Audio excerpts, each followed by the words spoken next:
আজকে দোল পূর্ণিমার দিনে মহাপ্রভু এসছেন 5টা ছিচ, এই যে আজকে মহাপ্রভু এসছেন 5টা 46 মিনিটে। কেউ কেউ বলে শুক্রবার, কেউ কেউ বলে শনিবার মহাপ্রভু এসছেন। এই দোল পূর্ণিমার দিনে হোলি উৎসব হয়, এই সময় হোলি উৎসব হয়। হোলির ব্যাখ্যাটা আমি একটু পরে করে দেবো। দোল পূর্ণিমা কি, হোলি পূর্ণিমা কি? মায়েরা আসতে, আজকে আসতে আবির কারা কারা খেলেছেন? আসতে আবির কারা কারা খেলেছেন? বেশ, আবির খেলা ঠিক হচ্ছে কিনা বলি। একদিন কৃষ্ণ, আবির খেলা হয় কেন? আসতে আবির খেলা হয় কেন? একদিন কৃষ্ণ মা যশোদাকে কাঁদতে কাঁদতে বলছে, ও মা, ও মা, কি রাধা কেন ফর্সা, আমি কেন কালো? তোমাকে উত্তর দিতে হবে, বলো। মা যশোদা হাসতে হাসতে বললো, এক কাজ কর, আবির নিয়ে গিয়ে আজকে পূর্ণিমার দিনে রাধাকে মাখিয়ে দে, তুইও মাখিয়ে নে, দুজনের এক রং হয়ে যাবে, ব্যাস, আর কালো ফর্সা থাকবি না। ঠিক আছে। দোল পূর্ণিমার দিনে স্বয়ং কৃষ্ণ রাধারানী এবং ব্রজদেব ব্রজগোপীদের আবির দিয়েছিল মা, এক রঙে রাঙিয়েছিল সবার দেহটাকে। আপনারা আজকে দোল পূর্ণিমার দিনে করেছেন কিনা জানি না, কালকে সকালবেলা আপনারা করে নেবেন। আবির ভগবানের চরণে দিয়ে তারপর মাথায় দিতে হয়। আজ আমি শিরাকল থেকে এলাম, খুব আমার ভালো লাগলো। ছোট ছোট বাচ্চাগুলো বললো, ভগবানকে তো দিয়েছি, স্নান করে এসছি, কিছু মনে করবেন না, এই যে আবির আছে আপনাকে একটু কপালে দিয়ে দিই। ছোট ছোট বাচ্চাগুলো কপালে দিচ্ছে আর লম্বা হয়ে পরে পরে প্রণাম করছে, আমার খুব ভালো লাগলো। বাচ্চাদের শিক্ষা আছে। আপনাদের সামনে নিবেদন রইল, আবির আপনারা ভগবানের চরণে দেবেন, সেই চরণের আবির সকলের মাথায় দেবেন, আপনার আশীর্বাদ হবে, গোবিন্দের কৃপা হবে। হোলি পূর্ণিমার দিনে হোলি নাম দেওয়া হয় কেন? ভক্ত প্রহ্লাদের পিসির নাম হোলিকা, সে অগ্নিদেবের ধ্যান করেছিল। অগ্নিদেব বলেছিল, তোমাকে আশীর্বাদ করলাম, তুমি আগুনে প্রবেশ করলে কোনোদিন পুড়বে না, তোমাকে কোনোদিন আগুন পোড়াতে পারবে না। এখন ভক্ত প্রহ্লাদ যখন ভগবানের নাম করে, তাকে মারবার জন্য তার বাবা কি করেছিল? বুকে পাথর বেঁধে জলে ঢুকিয়েছিল, জলে ভাসিয়ে দিয়েছিল, মরে নাই। তাকে সাপের ভরে ঢুকিয়েছিল, মরে নাই। তার মা বিষের নাড়ু দিয়েছিল, মরে নাই। ভক্ত প্রহ্লাদকে কি করলো? হোলিকা তার পিসি বললো, তার বাবা বলল, এক কাজ কর হোলিকা বোন, তুই আমার ভক্ত প্রহ্লাদকে কোলে করে নিয়ে আগুনে প্রবেশ কর, তাহলে ভক্ত প্রহ্লাদ পুড়ে যাবে, তুই বেরিয়ে যাবি। কিন্তু জেনে নিন, সারা জীবন ভালো কর্ম করলেন, কিন্তু বৈষ্ণবের প্রতি অপরাধ করলে আপনার সব কর্ম শেষ হয়ে গেল। সারা জীবন ধ্যান করেছিল, অগ্নিদেবের আশীর্বাদ পেয়েছিল, আগুনে পুড়বে না, কিন্তু ভক্ত প্রহ্লাদের মতো প্রধান ভক্তকে, বৈষ্ণবকে তিনি আগুনে পোড়ানোর জন্য কোলে করে নিয়ে গিয়েছিল। এই নিয়ে যাওয়ার জন্য কি হলো মা? ভক্ত প্রহ্লাদ বেঁচে গেল আর হোলিকা পুড়ে ছাই হয়ে গেল। এই জন্য হোলি উৎসব নাম দেওয়া হয়েছে, এই জন্য আজকে হোলিকা দহন করা হয়। তবে আপনারা এতক্ষণ ধরে যারা কীর্তন শুনলেন, কিছু মনে করবেন না, ছেলেটার নাম রাখা হলো কি? রঘুনন্দন। এখন রঘুনন্দনের জন্ম হয়ে গেল আপনাদের বুধাগ্রাম, খুব ধীরে, আপনাদের বুধাগ্রাম, এই গ্রামে একটা নির্দেশ রইল, এবার ছেলে মেয়ে যারা হয়েছে তাদের কথা বলবো না, পরবর্তীতে ছেলে মেয়ে হলে আপনারা মহাপুরুষের নামে নাম রাখুন। বিদ্যাসাগর, বিবেকানন্দ, মনোবিজ্ঞানীরা বলছে বড় হলে বইপত্র পড়লে ওইটা ওর মনের মধ্যে ঢুকবে। আমি বিদ্যাসাগর আমার নাম না, তাহলে বিদ্যাসাগরের মধ্যে কিছু কর্ম করা দরকার আছে, মনোবিজ্ঞানীরা বলছে রাখবেন। অজামিল তার ছেলের নাম কি রেখেছিল বাবা? সবাই জানেন, নারায়ণ। একদিন মৃত্যু মুখে পতিত হওয়ার সময় অজামিল নারায়ণের নাম করেছিল, একদিন অজামিল স্বর্গে গিয়েছিল।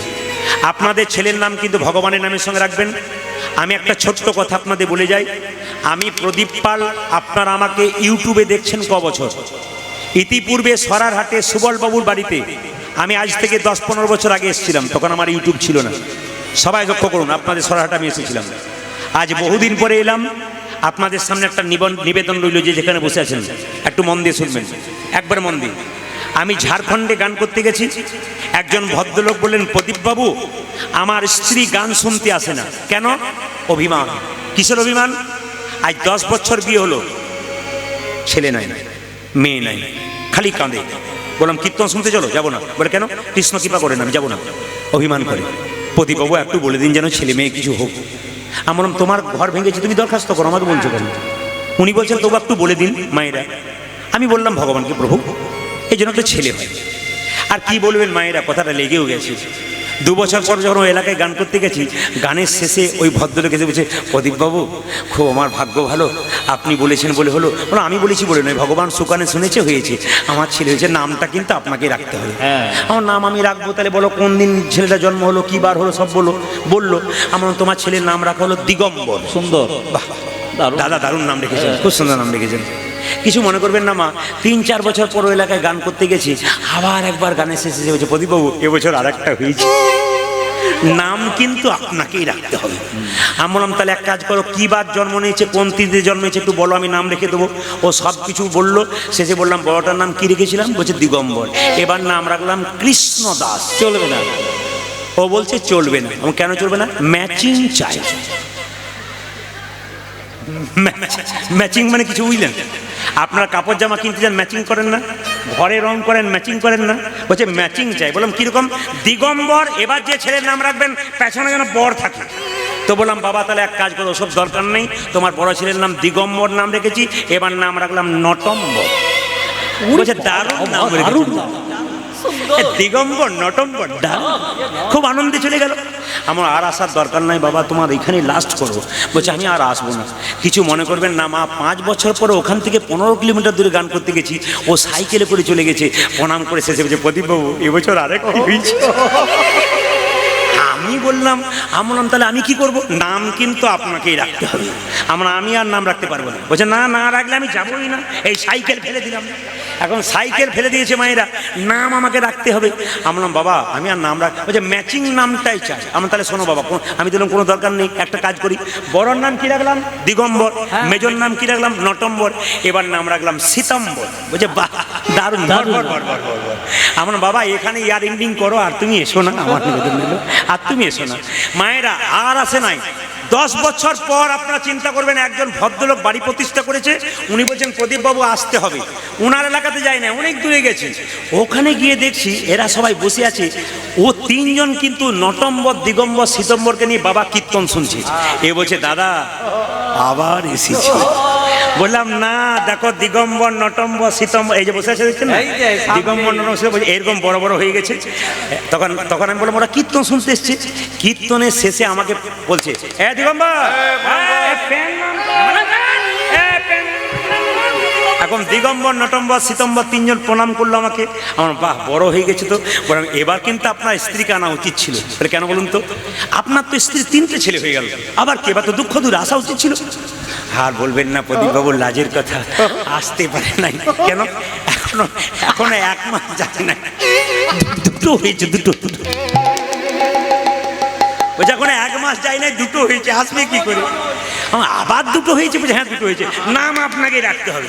আমরা বাবা তোমার পুরে দণ্ডবত রইল, আমি আর কোন নাম রাখতে পারবো না। এখন ও বলে নাম না রাখলে আমি যাবোই না। এদিকে তাকান, আমি গাড়িতে বাড়ি চলে যাব, গাড়িতে চেপে খেলাম দিলাম, তখনও বসে আছে, আমার গেটটা ধরে ছাড়ে না। বলছে নাম আপনাকে রাখতে হবে। আমরা গেটটা ছাড়ো, তুমি আবার অন্য কাউকে নাম রাখাও। বলছে দিগম্বর সীতম্বর নটম্বর এবার নাম রাখুন। আমি গেটটা বন্ধ করতে পারছি না, ও ছাড়ছে না। বললাম শোনো ভাই, তোমার বড় ছেলের নাম দিগম্বর নটম্বর সীতম্বর, এবার নাম রেখে দিলাম নভেম্বর আর ডিসেম্বর। এখন উপায় নেই। এই জন্য আপনাদের কাছে নিবেদন রইল মায়েরা, সবাই আপনারা মন দিয়ে কীর্তন শুনলেন, আমি জানি আপনাদের ভালো লাগছিল। শুধু আপনাদের একটু জানতে চাই, মহাপ্রভু কত বছর বয়সে সন্ন্যাস নিয়েছিল মায়েরা কেউ জানেন? 24 বছর। আমি আপনাদের প্রশ্ন করব না, যদি কোনো প্রশ্ন করি আমার জানার মধ্যে আমি উত্তরটা দিয়ে যাব। আমি এই করব না যে প্রশ্নটা করে এখান থেকে চলে যাব, বিখ্যাত সেজে বসে থাকবো, আমি তা করব না। আমি প্রশ্নটা আপনাদের করব, উত্তর এখানেই দিয়ে যাব আমার যদি জানা থাকে। মহাপ্রভু 24 বছর বয়সে সন্ন্যাস নিলেন। প্রথম বিয়ে কার সঙ্গে হয়েছিল মায়েদের কারো জানা আছে? লক্ষ্মীপ্রিয়ার সঙ্গে। জানেন মায়েরা, সাপে কেটে মারা গেল লক্ষ্মীপ্রিয়া, দ্বিতীয় বিয়ে করলো বিষ্ণুপ্রিয়াকে। আশ্চর্যের ব্যাপার, মেয়েটির বয়স 14 বছর, যখন নিমাই সন্ন্যাস নিল 24 বছরে।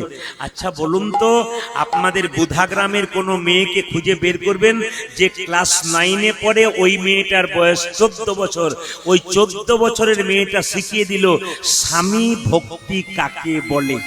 আজকালকার মেয়েদের স্বামী ভক্তি তো নিউ ডিজাইনের, বলবো না বাদ দিয়ে বলুন। মায়েরা কেউ কেউ বলছেন, আর দাদারা কিন্তু বলছে বলুন বলুন, আমরা তো সুযোগ পাই না, আপনি বললে কাজ যদি কিছু হয় তো হোক নাকি। আমি বলে যাই, আজকালকার মেয়েদের, মানে আপনাদের জন্য বলি না, খুব লক্ষ্মী মেয়ে আপনারা, অন্য জায়গার জন্য বললাম। আজকালকার মেয়েদের স্বামী ভক্তি হচ্ছে নিউ ডিজাইনের। কেমন? শ্বশুর মশাই শাশুড়ি মা বসে আছে আর তার সামনে স্বামীর নাম ধরে ডাকছে, এই তাপস।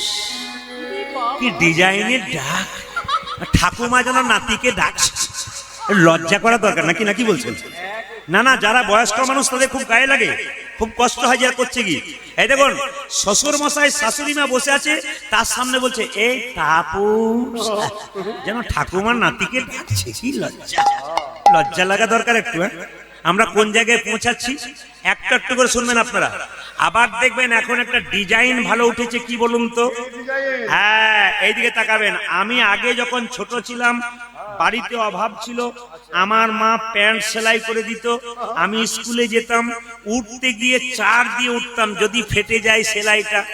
এখন এমন প্যান্ট উঠেছে যার 25 জায়গায় ফাটা।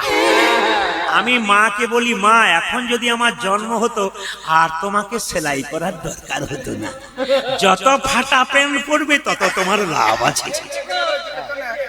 পেছনেই বসে আছে একটা পার্টি, এ ফাটা প্যান্ট। না না, ও ওকে শেখাচ্ছে। আচ্ছা, এইদিকে জিন্সের প্যান্টে 25 জায়গায় ফাটা, তার আবার দাম বেশি, ডিজাইন নাকি। আবার দেখবেন এখনকার, আমি সেদিন সেলুনে গিয়েছিলাম চুল কাটতে, একটা 25 বছরের বাবা তার 3 বছরের ছেলেকে নিয়ে এসেছে, নিয়ে ভান্ডারিকে বলছে, দাদা আমাকে হানি সিং আর আমার ছেলেকে হানি সিং। বাবা হানি সিং মানে বুঝতে পেরেছেন? এই গোটাটা চেঁচে দেবে মেশিন দিয়ে, উপরে একটুখানি রেখে দেবে।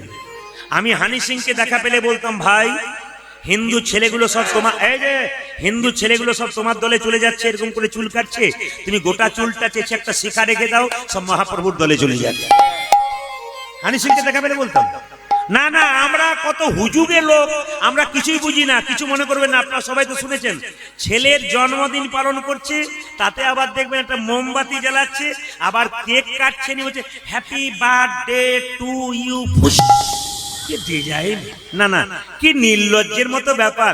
আপনি দেখুন, আসরে দাঁড়িয়ে বলে দিলাম, যারা কেক কাটছে আর মোমবাতি জ্বালাচ্ছে, একবার জিজ্ঞেস করবেন তো যে কেক কেন কাটা হয়, মোমবাতি কেন জ্বালা হয়? আজকের আসরে যারা আছেন, কারো যদি হিম্মত থাকে একজন বলে আমাকে বোঝান তো যে কেক কেন কাটা হয়, মোমবাতি জ্বালানো হয়, আমি তার চিরকাল দাস হয়ে যাব। কই দেখি তো কার হিম্মত আছে, একবার বলুন তো যে কেক কেন কাটা হয়, মোমবাতি জ্বালানো হয়। আমি এক জায়গায় গিয়েছিলাম, মাস্টার মশাইয়ের নাতির জন্মদিন হচ্ছে, সে বলছে চলুন প্রসাদ পাবেন। দেখছি হ্যাপি বার্থডে টু ইউ ফুস। আমি মাস্টার মশাইকে জিজ্ঞেস করলাম, এটার মানে কি বুঝলাম না স্যার। বলছে পাশের বাড়ি সব করছে তাই করছে আর কি। মানে উনিও বোঝেন না যে ব্যাপারটা কি। আমরা সব হুজুগে পাটি, যে কি করছে মানে জানি না, শুধু করে যাচ্ছি। আচ্ছা মায়েরা বলুন তো, এইদিকে বাচ্চা শুভ দিনে ডিম খাওয়া যায়? জোরে বলুন হ্যাঁ না। ছেলে পরীক্ষা দিতে যাচ্ছে, ডিম দেবেন আপনি? ছেলে শুভ দিনে আপনি ডিম দেবেন? কেকের মধ্যে কি থাকে জোরে বলুন? সবই তো বোঝেন, তাহলে করেন কি জন্য? আবার মোমবাতি জ্বালিয়ে নিভিয়ে দেবেন কেন? ছেলের তো দীপ জ্বলবে। সনাতন ধর্ম কি বলছে দেখুন, একটা ঘিয়ের প্রদীপ জ্বালিয়ে দাও মা, মন্দিরে গিয়ে ভগবানকে বলো, হে প্রভু এই ঘিয়ের প্রদীপ যেমন জল জল করে জ্বলছে, আমার ছেলে মেয়ের জীবন প্রদীপ যেন জল জল করে জ্বলে। কি সুন্দর শিক্ষা দিয়েছে সনাতন ধর্ম। লজ্জা লাগাও দরকার আমাদের। অসভ্যতা করছেন আপনারা, কোন জায়গায় পৌঁছাচ্ছেন। আপনি কেক কাটুন, মোমবাতি জ্বালান, আমি বারণ করব না, কিন্তু আপনাদেরকে বলবো একটা ঘিয়ের প্রদীপ জ্বালান। আর একটা কথা আপনাদের বলবো, আপনারা কেক কাটার বদলে কেক কাটবেন ঠিক কথা, একটা কাজ করবেন, একটা পরমান্ন পায়েস ভগবানের চরণে দিয়ে তুলসী পত্র দিয়ে বলবেন প্রভু। এবার মারামারি টারামারি হচ্ছে না তো? কীর্তন হলে আবার এরকম অসভ্যতা কিছু আছে। হরিনাম চলছে, চল এখানে ফাটাফাটি 2-4টা বোম ফাটা, যাতে এদিকে মন যায়। এইটি তো সনাতন ধর্মের সবচাইতে নষ্টের গোড়া। জোরে বলুন মায়েরা, একটু মন দিয়ে শুনবেন। জোরে বলুন রাধা রানী কি, শ্যাম সুন্দর কি। শুনবেন যারা জ্ঞানীজন এসছেন, চৈতন্য চরিত গ্রন্থ থেকে জীব গোস্বামী পাদ বলছে, যেদিন নিমাই সন্ন্যাস নিল 24 বছর বয়সে, সেদিন থেকে বিষ্ণুপ্রিয়ার 14 বছর বয়স। এই 14 বছর বয়সের মেয়েটা শিখিয়ে দিল স্বামী ভক্তি কাকে বলে। আমার দিকে তাকান, নিমাই সন্ন্যাস নিয়ে চলে গেছে, আর বিষ্ণুপ্রিয়ার 14 বছরের মেয়েটা ঘুম থেকে উঠে, কি গ্রীষ্ম কি বর্ষা কি শীত, ঘুমের ঘোরে কি করছে দেখুন মায়েরা, ভোর 4টের সময় স্নান করে ভিজে কাপড়ে সকাল 4টে থেকে সন্ধে 6টা পর্যন্ত বসে বসে কি করছে দেখুন, হরে কৃষ্ণ হরে কৃষ্ণ হরে কৃষ্ণ, হরে কৃষ্ণ হরে কৃষ্ণ হরে কৃষ্ণ। আচ্ছা মায়েরা বলুন তো, মাঘ মাসের রাত্রিতে ঘর থেকে বেরোতে পারেন না, বিষ্ণুপ্রিয়া ভোর 4টের সময় ঘুম থেকে উঠে মাঘ মাসের শীতে গঙ্গাতে স্নান করে ভিজে কাপড়ে কাপড়টা পর্যন্ত ছাড়ে নাই, কেঁদে কেঁদে বলছে হরে কৃষ্ণ হরে কৃষ্ণ। 14 বছরের মেয়ে, পাশের বাড়ি মেয়েটা বলছে, এ প্রিয়া প্রিয়া, বলে কি তুই যে মরে যাবি রে? বলে কেন? ভিজে কাপড়ে হরিনাম করছিস? বিষ্ণুপ্রিয়া কেঁদে কেঁদে বলছে, আমার মা আমাকে শিখিয়ে দিয়েছে, আমি হলাম সহধর্মিনী। স্বামী ধর্ম করবে, স্ত্রী তাকে সাহায্য করবে, এর নাম সহধর্মিনী। আমার স্বামী যদি কৃষ্ণ কৃষ্ণ বলে কেঁদে কেঁদে চলে যায়, আমি যদি কৃষ্ণ বলে কাঁদতে না পারি, আমার স্বামী যে কৃষ্ণ কৃপা পাবে না। আমি প্রত্যেকটা মেয়েদেরকে বলবো, প্রত্যেকটা বোনকে বলবো, নারী যদি নারীর মতো হয় পুরুষ ওপরে ওঠে, আর নারী যদি আনারী হয় পুরুষ নিচে নামে। নারী কারা জেনে নিন, তারা সকালবেলায় ঘুম থেকে উঠে বাসি কাপড়ে বাড়ির যে কাজ করে, এরা নারী নয়, এরা আনারী। খুব দামি কথা শুনে নিন, এই কাজটা করলে আপনার গৃহে শান্তি আসবে 100%। বিছানা কাপড়ে বাসি কাপড়ে সংসারের কোনো কাজ চলবে না। আপনার শরীর খারাপ আছে, হাত পা ধুয়ে নিলেন, কিন্তু রাত্রির কাপড়টা বসনগুলো চেঞ্জ করে নতুন কাপড় পরে আপনি ঘরের বা কাঁচা কাপড় পরে আপনি ঘরে কাজ করলেন। বাসি কাপড়ে কাজ করলে বাড়িতে অমঙ্গল ঢুকবেই। মেয়েদের কিছু ভালো কর্ম আছে, এগুলো জানতে হয়। আপনি ঘুম থেকে উঠে বাসি কাপড় প্রথমেই ছাড়বেন, তারপর ভগবানকে প্রণাম করে আপনি কাজ শুরু করুন, দেখুন আপনার মঙ্গল হয় কিনা। 1 বছরের মধ্যে আপনার মঙ্গল হবে। বিষ্ণুপ্রিয়া ভিজে কাপড়ে কীর্তন করছে, লক্ষ্য করুন মায়েরা। নিমাই সন্ন্যাসের পরে একবার অদ্বৈতের ভবনে এসেছিল, অদ্বৈতের বাড়িতে। নিত্যানন্দ গিয়ে বলেছিল, নিমাই একবার বাড়ি ফিরে চল। নিমাই বলেছিল, দাদা যে একবার সন্ন্যাস নেয় সে বাড়ি ফিরে যায় না। আমার মায়ের আমাকে দেখবার জন্য ইচ্ছে জেগেছে। আচ্ছা ঠিক আছে দাদা, আমার মাকে আমার কাছে পাঠিয়ে দাও। নবদ্বীপের নরনারী তথা মা সবাই আমাকে দেখতে আসবে, একজন যেন আমাকে দেখতে না আসে। বলুন তো কে? জোরে বলুন তো কে? আমি আজকে খুশি, কালকে সিরাকুল নস্কর পাড়াতে ছিলাম, কালকে তো যত ভক্ত এসছে তত ভক্ত ঘুরে গেছে, জায়গা পাইনি। আজকেও দেখতে পাচ্ছি আপনারা উত্তর দিলেন। ওখানকার মেয়েরা একসঙ্গে বলেছিল, আমি বলেছিলাম বলুন তো কে, সবাই একসঙ্গে জোরে বলেছিল বিষ্ণুপ্রিয়া। মায়েরা, নিমাই কি বলল? সবাইকে ডাকবে, একজনকে ডাকবে না, বিষ্ণুপ্রিয়া। নিত্যানন্দ ছুটে এসে বলল, সচিমা তোমার নিমাই এসেছে। কোথায়? অদ্বৈতের বাড়িতে। ও বৌমা, বৌমা কাপড়টা পরে নাও, চলো। দাঁড়াও। নিত্যানন্দ বলল, দাঁড়াও, প্রভু সবাইকে যেতে বলেছে, বিষ্ণুপ্রিয়াকে যেতে বলেন। বিষ্ণুপ্রিয়া আছাড় খেয়ে দরজায় কাঁদছে। বলুন তো, স্বামী যদি যেতে না বলে স্ত্রীর কি অবস্থা হয়? আছাড় খেয়ে যখন কাঁদছে, নবদ্বীপের মেয়েরা সবাই দলে দলে গৌর দেখতে যাচ্ছে। কিছু মনে করবেন না মায়েরা, দাদা ভাইরা, মেয়েরা কিন্তু মেয়েদের শত্রু। কাটা ঘায়ে নুনের ছিটা দিতে মেয়েরা খুব ভালোবাসে, আপনাদের এখানে নয়। লক্ষ্য করুন, নবদ্বীপের মেয়েরা গৌর দেখতে যাচ্ছে, বিষ্ণুপ্রিয়া আছাড় খেয়ে কাঁদছে। সঙ্গে সঙ্গে বিষ্ণুপ্রিয়াকে চিৎকার করে মেয়েরা বলছে, এ প্রিয়া, এ প্রভু সবাইকে ডাকলো আর তোকে ডাকলো না। তোর মতো ভাগ্যহীনা আছে কজনা? কাটা ঘায়ে নুনের। এ প্রিয়া, কথা বলিস না কেন? প্রভু সবাইকে ডাকলো, তোকে ডাকলো না। তোর মতো ভাগ্যহীনা আছে কজনা? বিষ্ণুপ্রিয়া কেঁদে কেঁদে বলল, আমার মতো ভাগ্যবতী আছে কজনা? কেন? যাকে দেখবার জন্য হাজার হাজার মানুষ চলে যায়, সে তো হাজার হাজার মানুষের নয়, সে তো আমার মানুষ। আমার মানুষকে দেখবার জন্য যদি হাজার হাজার মানুষ চলে যায়, আমার মতো ভাগ্যবতী কজন হয়? একটা 14 বছরের মেয়ের উত্তর দেখুন, আপনারা যেটা পারছেন না, মাত্র 14 বছর, ক্লাস 9-এ পড়া। বলছে যাকে দেখবার জন্য হাজার হাজার মানুষ চলে যায়, সে তো হাজার হাজার মানুষের নয়, সে তো আমার মানুষ। আমার মানুষকে দেখবার জন্য যদি হাজার হাজার মানুষ চলে যায়, আমার মতো ভাগ্যবতী কজন? তুই যাবি না? না। যাবি না? না। কেন? ভক্ত যদি ভগবানকে ডাকে, ভগবানকে ডাকার মতো ডাকতে পারলে ভগবান ভক্তের কাছে যায়, ভক্তের কাছে যায়, ভক্ত ভগবানের কাছে যায়, ভক্ত ভগবানের আছে যাবি না। এ সংসারে কেউ যদি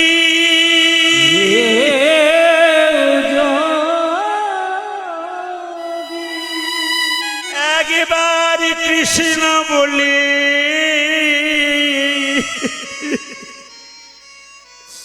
কাঁদিতে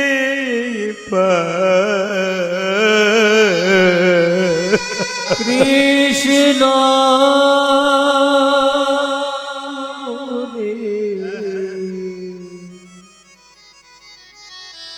কাঁদিতে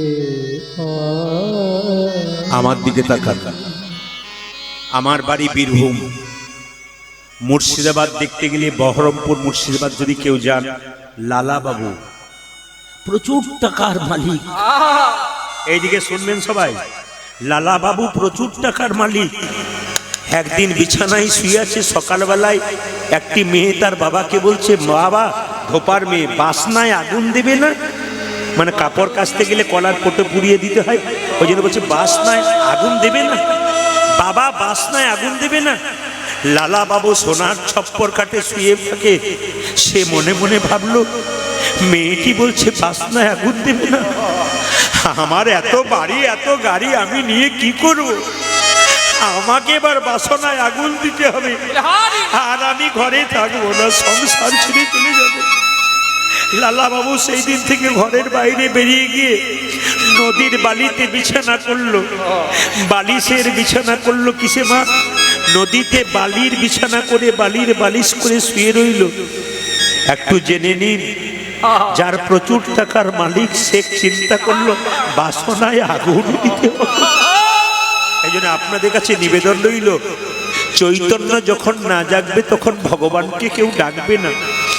দেখবেন মায়েরা চাপা কলে যখন কেউ যদি বাড়িতে যখন জল থাকে কেউ চাপা কলে জল আনতে যায় না। যখন দেখবেন জল শেষ হয়ে যায় তখন দেখবেন চাপা কলে জল আনতে যায়। শরীরে যখন ক্ষমতা থাকে, টাকা থাকে, প্রভাব থাকে, ওই রক্তের গরমে অনেকে মনে করে আমার বোধহয় এইরকম সব দিন চলবে। কিন্তু যখন এই শরীরে কঠিন রোগ হয়ে যায়, ডাক্তারবাবু জবাব দিয়ে দেয়, বাড়ির লোক 10 দিন সেবা করে, তারপর মনে মনে ভাবে এবার গেলেই বাঁচি। সেই দিন বুঝতে পারবে যে সংসারের জন্য তুমি এত করলে, সংসার তোমার জন্য তোমাকে কিছুই করলো না, ছুঁড়ে ফেলে দিল। তুমি মরে যাবে, বাড়ির লোক 2-4 দিন কাঁদবে, তোমার ছবিটা দেওয়ালে টাঙানো থাকবে, কিন্তু সংসার যেমনকার তেমন চলবে, শুধু তুমিই চলে যাবে। ওই জন্য যাবার আগে সব কর্তব্য কর্ম করো, কিন্তু আসল কর্তব্য ভগবানের নাম জপো। একেবারে কৃষ্ণ বলে কেউ যদি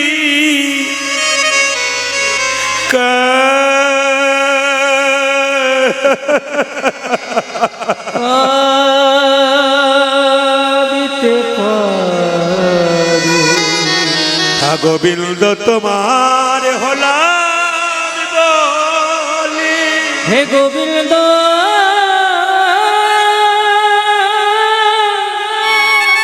তোমার হলাম বলে। আর এটা কি করছেন? উনি বলছেন উনিই তো আসল, আমি করছি মাত্র, উনি করাচ্ছেন। বিখ্যাত বিখ্যাত ডাক্তাররা ভগবানকে বিশ্বাস করে টেবিলে চিকিৎসা করছে, আর লজ্জা আমাদের একটু MA পাস করলে হাত তুলতে লজ্জা করছে। হিন্দু সনাতন ধর্ম টিকবে কি করে? এইটাই আমাদের সবচেয়ে আশ্চর্যের ব্যাপার। আমরা একটা MA পাস করলেই দেখবেন হাত তুলতে গেলে আমাদের প্রেস্টিজ পাংচার হয়ে যায়। হাত তুলবে এত লোকের মাঝে, আমি পড়াশোনা করেছি, এই সব লোকগুলোকে ওই সব লোকগুলোকে দেখাবেন, তাহলে বুঝবেন যে এরা কোন জায়গায় পৌঁছাচ্ছে। এই জন্য আপনাদের কাছে নিবেদন রইল, মায়েরা অহংকার করবেন না। কেন? আপনি যে টাকা পয়সা রোজগার করছেন তার জন্য চাল ডাল জিনিসপত্র গাড়ি বাড়ি করলেন, কিন্তু বলুন তো একটা জিনিস ভগবান দিল যেটা আপনার কাছে নাই। কি দিল? অক্সিজেন। এটাকে আপনি কিনে পান? হ্যাঁ কিনে পান। যখন করোনা চলছে একটা সিলিন্ডারের দাম প্রচুর, তাও পাওয়া যাচ্ছিল না। আচ্ছা বলুন তো, ভগবান যে অক্সিজেনটা ফ্রি দিচ্ছে, ওটা যদি মিটারটা নাকের মধ্যে বসানো হয়, দিদি সরকার শোধ করতে পারবে না, দাদা সরকার শোধ করতে পারবে না, আমেরিকার বারাক সরকার শোধ করতে পারে না, পৃথিবীর কোন সরকার শোধ করতে পারে যদি নাকে নাকে মিটারটা বসানো হয় বিলটা? তাহলে বলুন হবে? অক্সিজেন সিলিন্ডারের যে বিল মিটার যদি বসানো হয়, পারবে? দেখবেন এমন একটা লাইট জ্বলছে দিনের বেলায়, দিনের বেলায় সব লাইট বন্ধ, সেটার নাম কি? সূর্যদেব। ভগবান দিয়েছে।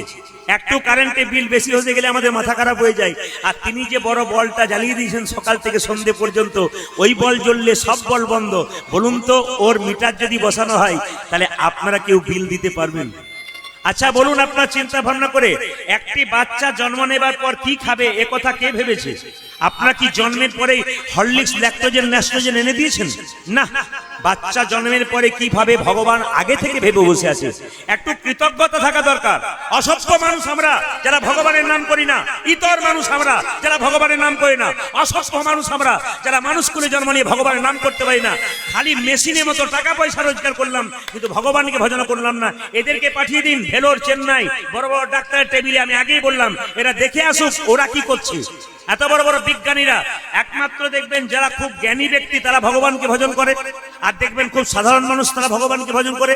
আর দেখবেন মাঝখানে পড়ে গেছে, হঠাৎ করে বড় লোক হয়েছে কিংবা হঠাৎ করে শিক্ষিত হয়েছে, এই সব লোকগুলো দেখবেন ভগবানকে ভজন করে না।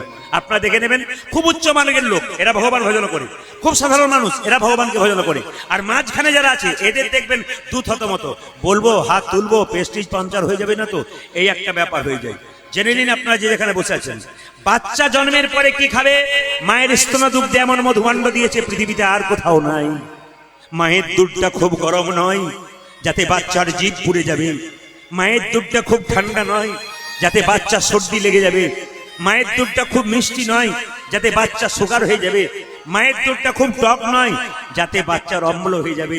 নদীর মধ্যে দিলেন জল, গাছের মধ্যে দিলেন ফল, তিনি আমাদের জন্য এত কিছু দিলেন। বলুন তো আমরা তার জন্য কি দিলাম?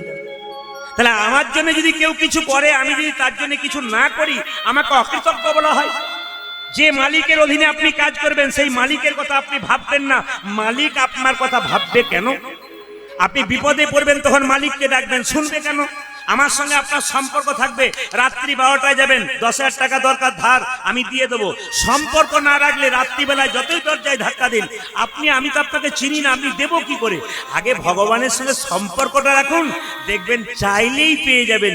আর সম্পর্ক না রাখলে আপনি চাইতে পারবেন না। এই জন্য বারবার নিবেদন রইল, প্রত্যেকটি হিন্দু সনাতন ধর্মের মানুষের কাছে ভগবানের সঙ্গে সম্পর্ক করুন। হরিবাসরে বসুন।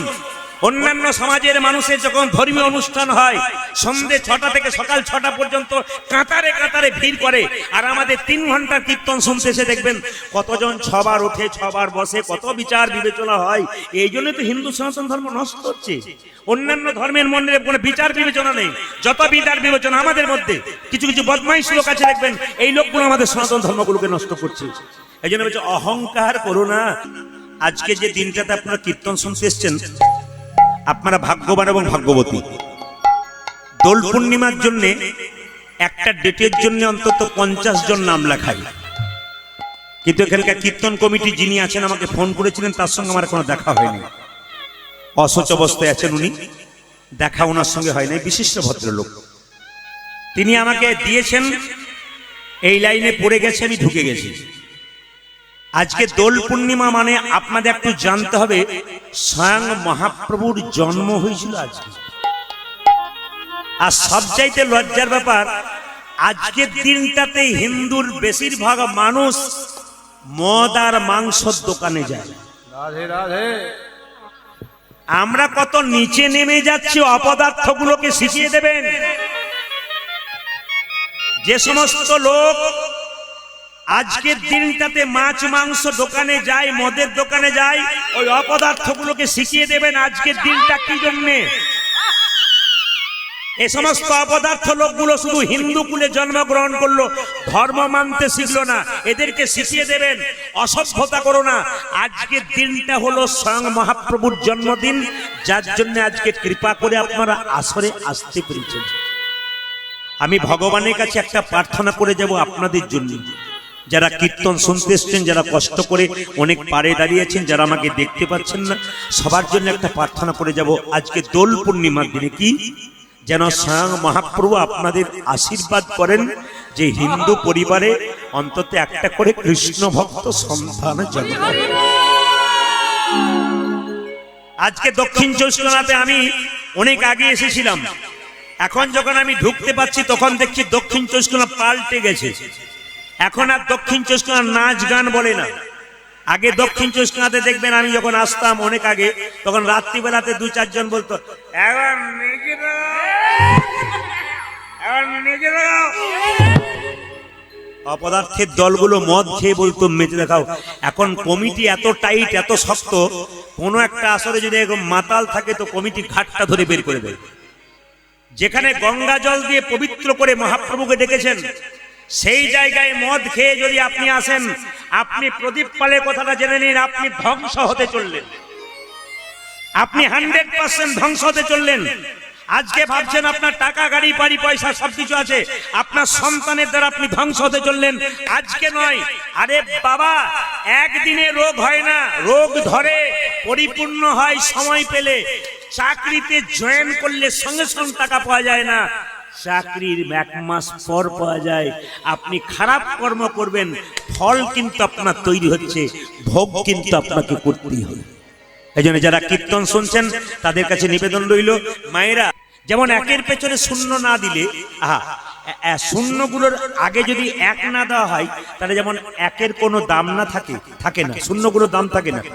শূন্যগুলোর আগে যদি 1 না দেওয়া হয়, তাহলে যেমন শূন্যগুলো কোনো দাম থাকে না, সেরকম আমরা সবাই হলাম শূন্য, ভগবান হলো 1। আমরা মানুষ জীবনে যদি 1 নামক ভগবানকে না রাখি, আমাদের জীবনের কোনো দাম থাকে না। আমি আগেই দেখে নেবেন, আপনারা হয়তো চমকে যাবেন। আমি তো শুধুমাত্র জেলায় জেলায় নয়, রাজ্যে রাজ্যে যাই, বিদেশে যাই, সব জায়গাতে দেখতে পাচ্ছি মেয়েরা কি করছে, ছেলেরা কি করছে, কীর্তন শুনতে আসছে, একটা করে আসন নিয়ে আসছে।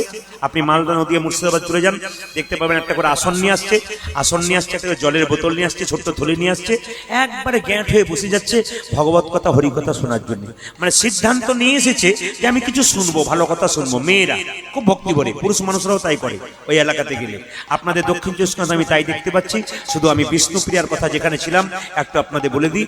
বিষ্ণুপ্রিয়া যখন দেখলো স্বামী এলো না, চৈতন্য চরিতামৃত বলল, নিমাই সন্ন্যাসের পরে একবারও বিষ্ণুপ্রিয়ার কাছে আসে নাই, কিন্তু চৈতন্য চরিতামৃত বলল, চৈতন্য চরিত গ্রন্থ বলল, একবার নিমাই বিষ্ণুপ্রিয়ার কাছে এসেছিল রাত্রি 12টার সময়। সবাই আমার দিকে তাকাবেন, বিষ্ণুপ্রিয়ার কাছে নিমাই এসছে। মায়েরা, আমি আগে বললাম বিষ্ণুপ্রিয়ার বয়স কত, যেটা বলুন 14। আচ্ছা, নিমাইয়ের বয়স তখন কত, 24। আচ্ছা, স্বামী যদি বহুদিন পরে স্ত্রীর কাছে আসে, স্ত্রীর অনুভব কেমন হয় একটু লক্ষ্য করুন। বহুদিন বিষ্ণুপ্রিয়া স্বামী হারা, সেই মেয়েটি হঠাৎ রাত্রি 12টার সময় ধাক্কা পাচ্ছে দরজায়, ঘুমাচ্ছে, ভোর 4টে উঠতে হবে, লক্ষ্য করুন দরজায় ধাক্কা দিচ্ছে।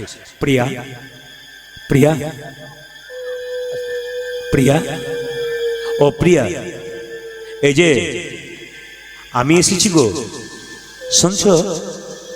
ও প্রিয়া, ঘুমিয়ে গেছে গো। ও প্রিয়া, মেয়েটি ঘুম ভেঙে গেছে, 14 বছর মেয়ে। কে কে, এত রাত্রিতে কে, এত রাত্রিতে কে? আমি এসেছি। তুমি কে? আমি আর শাশুড়ি মা একা আছি রাত্রিবেলায়। আমায় চিনতে পারো না প্রিয়া? আমি তোমার প্রাণনাথ এসেছি। এসেছো প্রভু? আপনারা কিন্তু অনুভব করবেন কথাগুলো। স্বামী এসেছে রাত্রি 12টার সময়। বিষ্ণুপ্রিয়া চিৎকার করে বলছে, এতদিন পরে অভাগিনীর কথা মনে পড়েছে। আচ্ছা বলুন তো মায়েরা, আপনার স্বামী যদি 10 বছর পর আপনার কাছে আসে, আপনি দরজা বন্ধ করে অভিমান করে চুপচাপ বসে থাকবেন, কথা বলবেন না। কিন্তু বিষ্ণুপ্রিয়া দরজাটা খুলবার আগে বলছে, এসেছে যখন এতদিন পরে, তোমার কাছে আমার একটা কথা জিজ্ঞেস করার আছে। কি? যে ভগবানকে ডাকে তারা তো কষ্ট।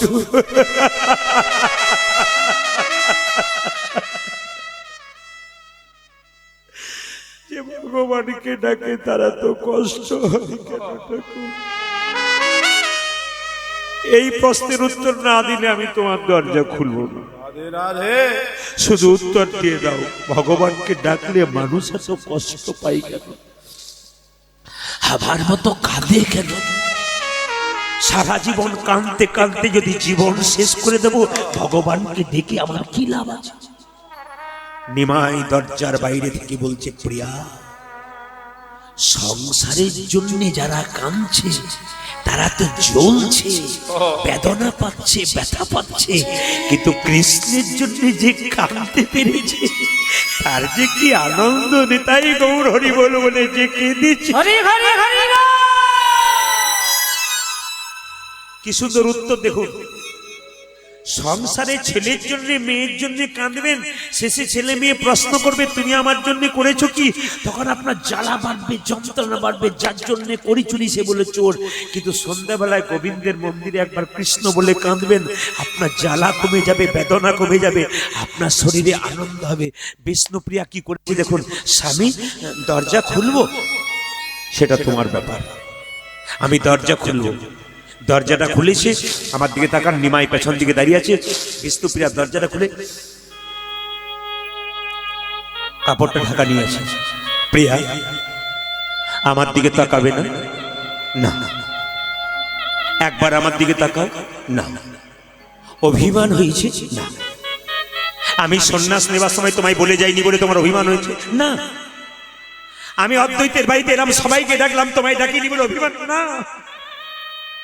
তবে তুমি বহুদিন পরে স্বামী এলে, কোন স্ত্রী তার স্বামীর দিকে তাকায় না? একবার তার মলিন বদনের দিকে তাকাতে হয়। কতদিন পরে আমি তোমার কাছে এসেছি, তুমি আমার দিকে তাকাবে না? স্বামী, এই জগতে প্রতিটি নারীর ইচ্ছা হয় স্বামী যদি বহুদিন পর আসে বাড়িতে দেখবার। আমারও ইচ্ছা হয়, কিন্তু আমি তাকাতে পারি না। কেন জানো কি? সাধুগুরু বৈষ্ণবের মুখে শুনেছি যে একবার সন্ন্যাস ধর্ম নেই, তার নারী মুখ দেখতে নাই। আমার মতো হতভাগিনীর মুখ দেখিয়ে আমি তোমার সন্ন্যাস ধর্ম নষ্ট করতে চাই না। শিখে নিন আপনারা, যারা কীর্তন শুনছেন স্তব্ধ হয়ে, তারা শিখে নিন। মেয়েটার চরিত্র দেখুন বিষ্ণুপ্রিয়া। বলছে আমি শুনেছি যে একবার সন্ন্যাস নেই, নারী মুখ দেখতে নাই, আমার মতো হতভাগিনীর মুখ দেখিয়ে তোমার সন্ন্যাস ধর্ম নষ্ট করতে চাই না। একবার তাকাবে না? না। আচ্ছা আচ্ছা, বেশ বেশ বেশ বেশ, মেনে নিলাম তুমি আমার দিকে তাকাবে না। আচ্ছা, বহুদিন পরে স্বামী যদি স্ত্রীর কাছে আসে, স্ত্রীর কোনো চাওয়া পাওয়া থাকে না? না না, আমি কিছু অভিমানে বলনি তো? না। তোমার অভিমানে বলছো না তো? না। কোন নারী কি চুপ করে থাকতে পারে? স্বামী এলে তাকে জড়িয়ে ধরে, তাকে ভালোবাসে, তুমি কি? না। আমি তোমার কাছে কিছুই চাই না। কেন জানো? ভগবানকে যে প্রতিরূপে পেয়েছে তার আবার চাইবার, যে ভগবানকে স্বামী রূপে পেয়েছে তার আবার চাইবার কি আছে? কিছুই চাইবে না। চাইবো কি? দেবে প্রভু? হ্যাঁ, তবে দাও। বিষ্ণুপ্রিয়া বলছে প্রভু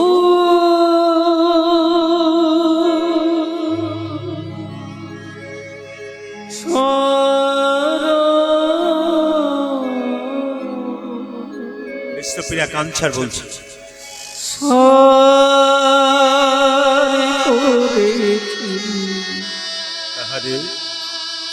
মুখে গোবর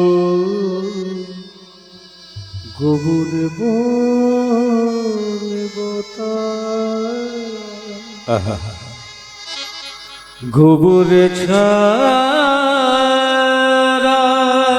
বিষ্ণুপ্রিয়ার বাণী দেখুন কি সুন্দর বলছে।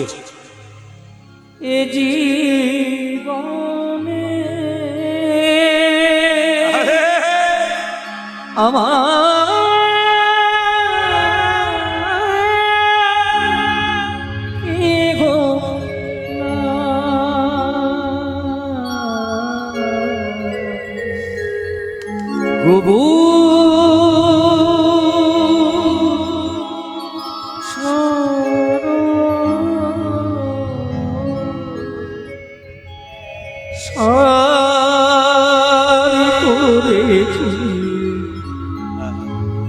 মুখে গোবর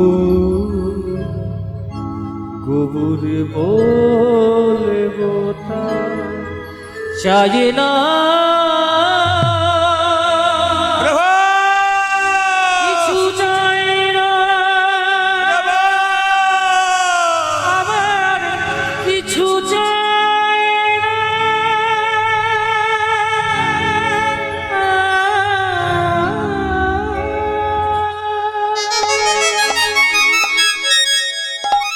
আসরের সমস্ত ভক্তগণকে প্রণাম জানাই।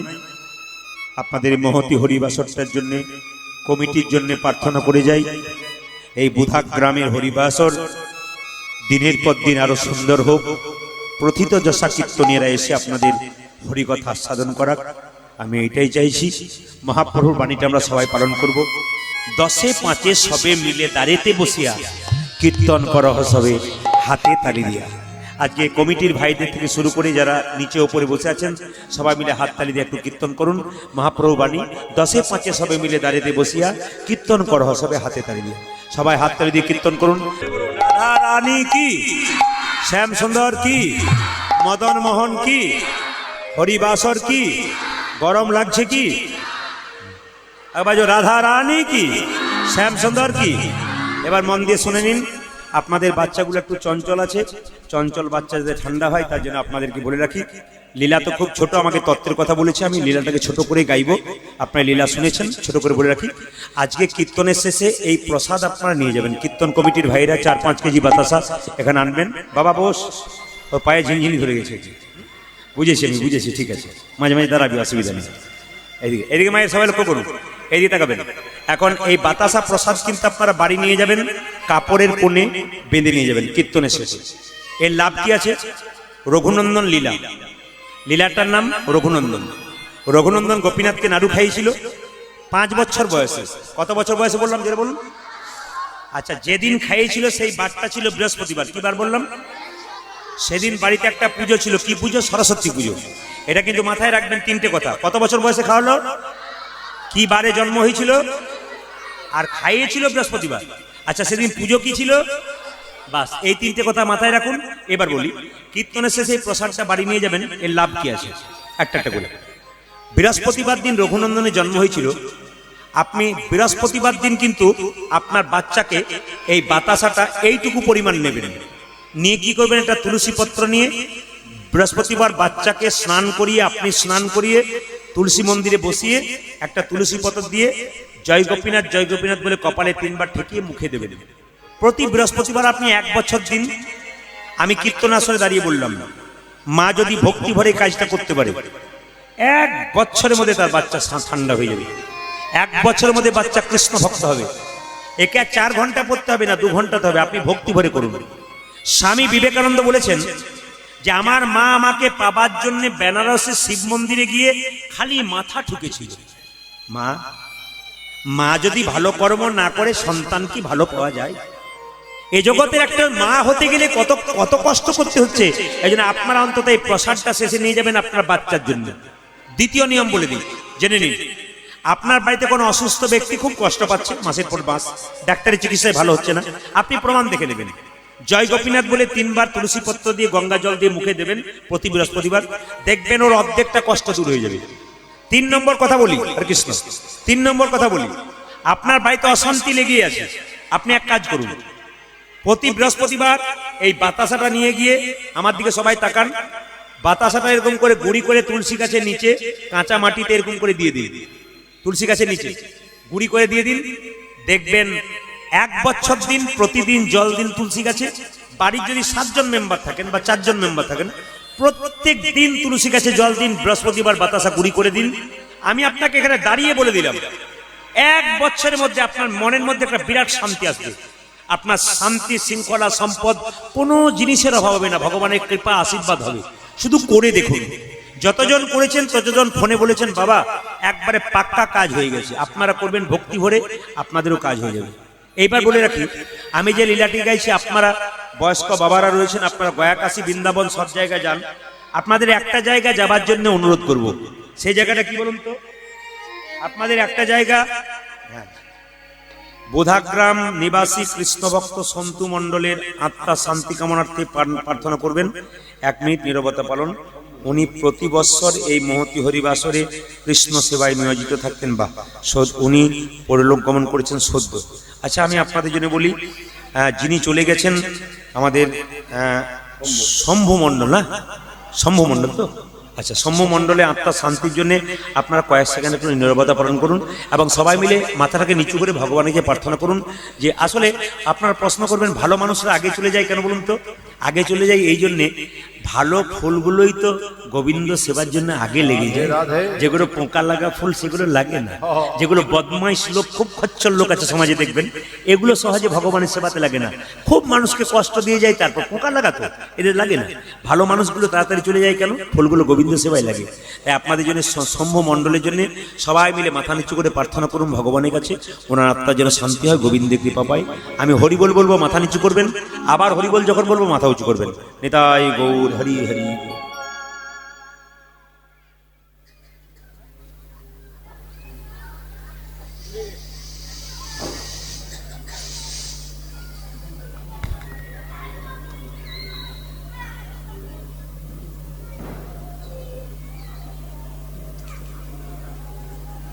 প্রেমানন্দে নিতাই গৌর হরি হরি।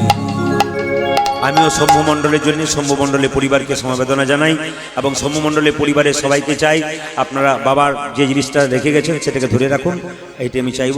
আসুন আপনারা গয়া কাশী বৃন্দাবন সব জায়গায় গেছেন, মায়েরা বাবারা আপনারা শ্রীখণ্ড গ্রাম যাবেন। কোথায় আসতে মায়েরা? বর্ধমান জেলার শ্রীখণ্ড গ্রাম। ওখানে দু ভাই থাকে, বড় ভাইয়ের নাম মুকুন্দ, ছোট ভাইয়ের নাম নরহরি। এই যে আসতে, বড় ভাইয়ের নাম মুকুন্দ, ছোট ভাইয়ের নাম নরহরি। তো বড় ভাই চিকিৎসা করে, কবিরাজি চিকিৎসা, ছোট ভাই কম্পাউন্ডারি করে। একদিন ছোট ভাই বলছে, দাদা একবার শ্রীবাসঙ্গরে নবদ্বীপে মহাপ্রভুর কৃপা পেতে গেলে যেতে হয় না? তখন ভাইকে দাদা বলছে, এত রাস্তা যাবি কি করে হেঁটে? পা ফুলে যাবে তো। এখন দেখবেন মানুষ 8 ঘন্টা রাস্তা 10 মিনিট রাস্তা হাঁটতে পারে না, সাইকেলে চেপে যায়, টোটোতে চেপে যায়, কিন্তু আগেকার মানুষ হেঁটে হেঁটে বহু দূর যেত।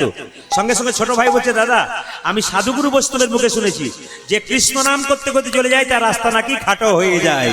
আসল সবাই মিলে আমরা মুকুন্দ সরকার বড় ভাই, নরহরি সরকার ছোট ভাই। আমি আগেই বলবো, বড় ভাইয়ের নাম কি বললাম? মুকুন্দ সরকার, রিভাবটা কমাও। ছোট ভাইয়ের নাম কি বললাম? নরহরি সরকার। দু ভাই মিলে চললো কোথায়? নবদ্বীপ শ্রীবাসঙ্গন শ্রীখণ্ড থেকে নাচতে নাচতে গাইতে গাইতে। চলুন আমরা সবাই যাই। ক ভাই গেল জোরে বলুন? কোথায় গেল? নবদ্বীপ। কার কাছে? মহাপ্রভুর কাছে। শ্রীবাসের দরজায় দাঁড়িয়েছে, আমার দিকে তাকান কিভাবে দাঁড়িয়ে আছে দেখুন দু ভাই।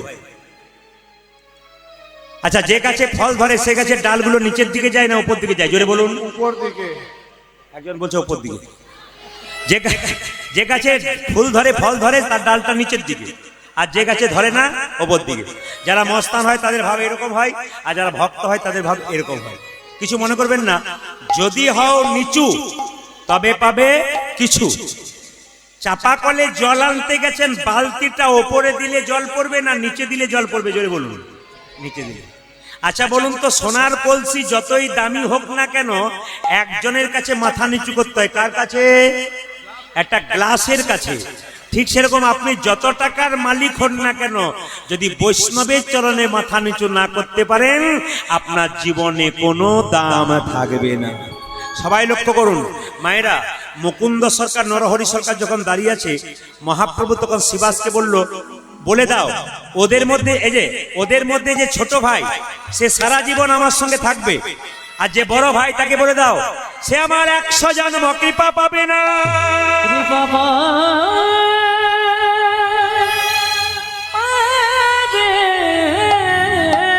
না। শুনবেন ভালো করে, যারা হাই তুলছেন তাদেরকে বলছি, শুনবেন ভালো করে। ছোট ভাইকে বললো সারা জীবন কৃপা পাবে আমার, আর বড় ভাইকে বলে দাও সে আমার 100 জন্ম কৃপা পাবে না। শ্রীবাস ঠাকুর এসে বলছে, এই যে তোমাদের মধ্যে ছোট ভাইকে আমি, কি নাম? আমার নাম নরহরি সরকার। প্রভু তোমার জন্য বলেছে তুমি সারা জীবন প্রভুর সঙ্গে থাকবে, হরিনাম করবে। ভাবটা কমাও। হরিনাম করবে, সারা জীবন প্রভুর সঙ্গে থাকবে। বড় ভাই বললো আমার জন্য কি বলেছে? শ্রীবাস ঠাকুর বলল, মহাপ্রভু তোমার জন্য বলেছে 100 জন্ম কৃপা পাবে না, সঙ্গ পাবে না। যখনই বড় ভাই শুনেছে 100 জন্ম কৃপা পাবো না, সঙ্গ পাবো না, তো নাচতে শুরু করেছে, জয় গৌর জয় গৌর।